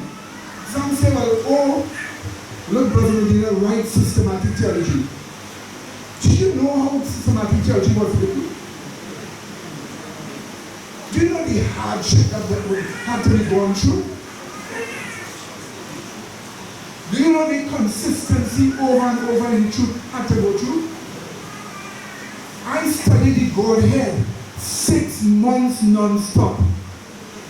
You didn't hear what I said? 6 months non-stop. Do you know what non-stop means? Not for you, what it may mean for you. I didn't mean only in the period when I was studying. I'm talking about even when I'm walking, I'm meditating, I'm thinking about it. I'm talking about even when I'm working, I'm thinking about it. I'm talking about even when I go and lie down in bed to sleep, it's on my mind. I'm talking about when I wake up in the morning and I'm going to work, it's on my mind. I'm talking about when I get a chance to write down, it's some truth about it written down from the mind. 6 months non-stop until voila. That's the point. That's exactly how it is phrased. So you see, my dear brethren, please, we beg of you. You are on the mission field, whether in Trinidad, But in the United States, and I know some of you brethren in the United States and New Jersey are listening now as new missionaries on the field here in New Jersey. Whether you are a woman or not, whether it is hard or not, go down and pray and ask God to increase. What do you think He will do? He will help you. He will do it. Because we need to get this faith out to people, because the end is near, even at the doors. And some people are way behind in dealing with themselves. Be honest to yourself. Be honest, know yourself. Know the faults you have. One of the first things for you to help yourself is to acknowledge your own faults. Not to cover it with righteousness.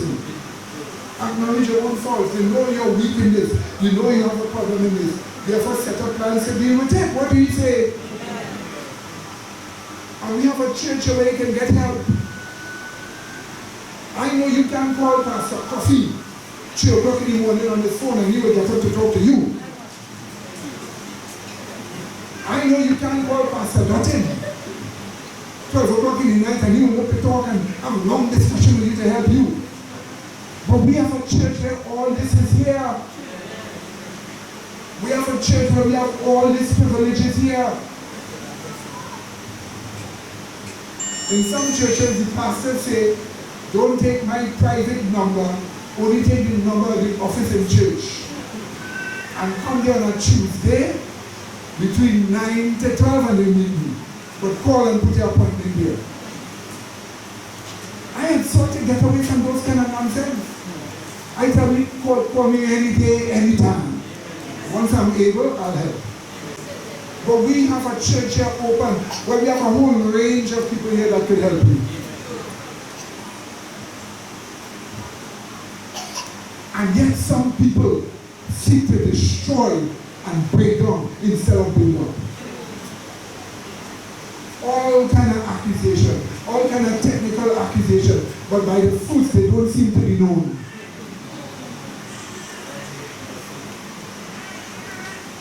So brethren, you need a higher, mature morality.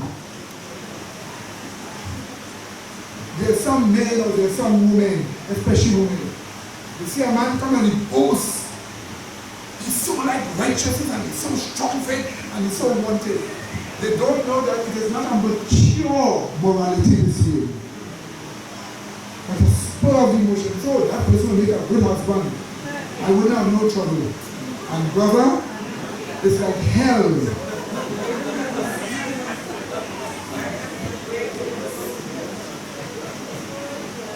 You see, what is needed is what? Maturity in what? Morality. There's some people say, I am sure. See, this person has been trying to help me. And if I put pressure on them, I know they won't hate me. They will still help me. So you know what? Let me appreciate the help I'm getting. Because I wouldn't get this anymore. And cooperate. Good Lord is for your own help. Cooperate. I don't like to have enemies or make enemies with people. And I don't hold people in my psyche as an enemy. Listen to me. They may do vicious wrong. They may do terrible wrongs. They may destroy much. I don't hold them as an enemy. I actually practice. Watch. I actually practice in my mind. Denying what? Wrath for what? Sympathy for that. And yet watch myself that I wouldn't get swept away. Actually practice it. Lie down in my bed. Nobody knows what I'm thinking. Nobody knows what's going through my mind. I'm walking on the street and nobody knows. But God in heaven. And I have to actually practice, literally practice. I have to actually look in my mind and say, how and up to where are you sincere? I have to actually ask myself, how and up to where are you sincere? If a person gets deeper down, what will they get? Not sincere and further not sincere? And I have to make sure that when you go deeper, you find more faith. When you go deeper, you find more faith. And try me and see. I'm not boasting. But you need that yourself. You need it. This is not one man. This is all of us in Christ Jesus. What do you say? Amen. You need it in yourself. You need that depth of sincerity. You need to think and go deeper.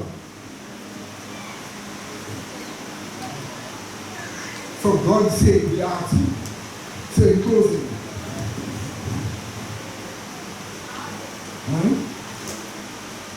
Grace and peace, President, a pleasant Sabbath from the brethren in New Jersey. What do you say? Amen. So tell the brethren in New Jersey, amen. Amen.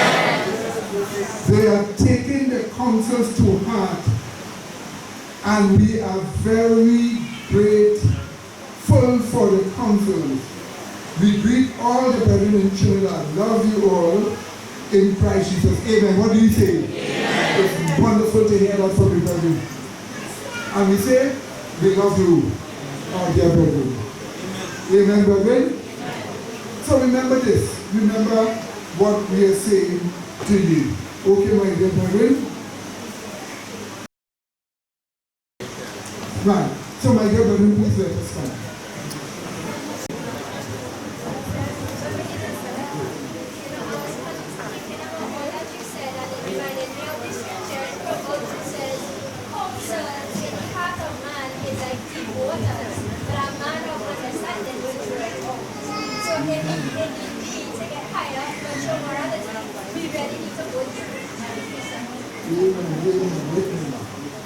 Let me say this to you also, my dear brethren. You must make yourself a reliable person. A person must be able to rely. You must be able to say, if I talk to this person and they try to help me, I am sure one thing, they will do everything they can to help me. That's the kind of person you must be. I know they will do everything in their ability to help me. And if they can't help me, I know they will pray for me. That's the kind of person you must be. So take these things, practice them. Do you know how beautiful an angel's personality traits are? The Lord, they have been hunting you down all those years, and they wouldn't get discouraged, although they see you in discouraging situations. They still have hope for you. And they didn't suffer like Christ suffered. You are in the real situation. You should know more than them. I vow never to make myself be a problem for some person. You didn't hear that one.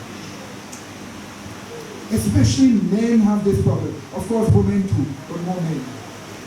Always tell yourself, let me never make myself a problem for some person. Tell yourself that. You know you may have your faults and your weaknesses, but once you know you're making yourself a problem for people, back out and find your knees before God. Back out. So always tell yourself, never let you be a problem for somebody. Some people still chasing the past as if it is the present, and that's how it becomes the present. Only chasing the past. You're trying to turn the head to make it faithful and just sit back to the back and walk in that way. If your past is the past, then let it pass. Okay? Okay, brethren? Then go back there. So, let us bow our heads for a word of prayer.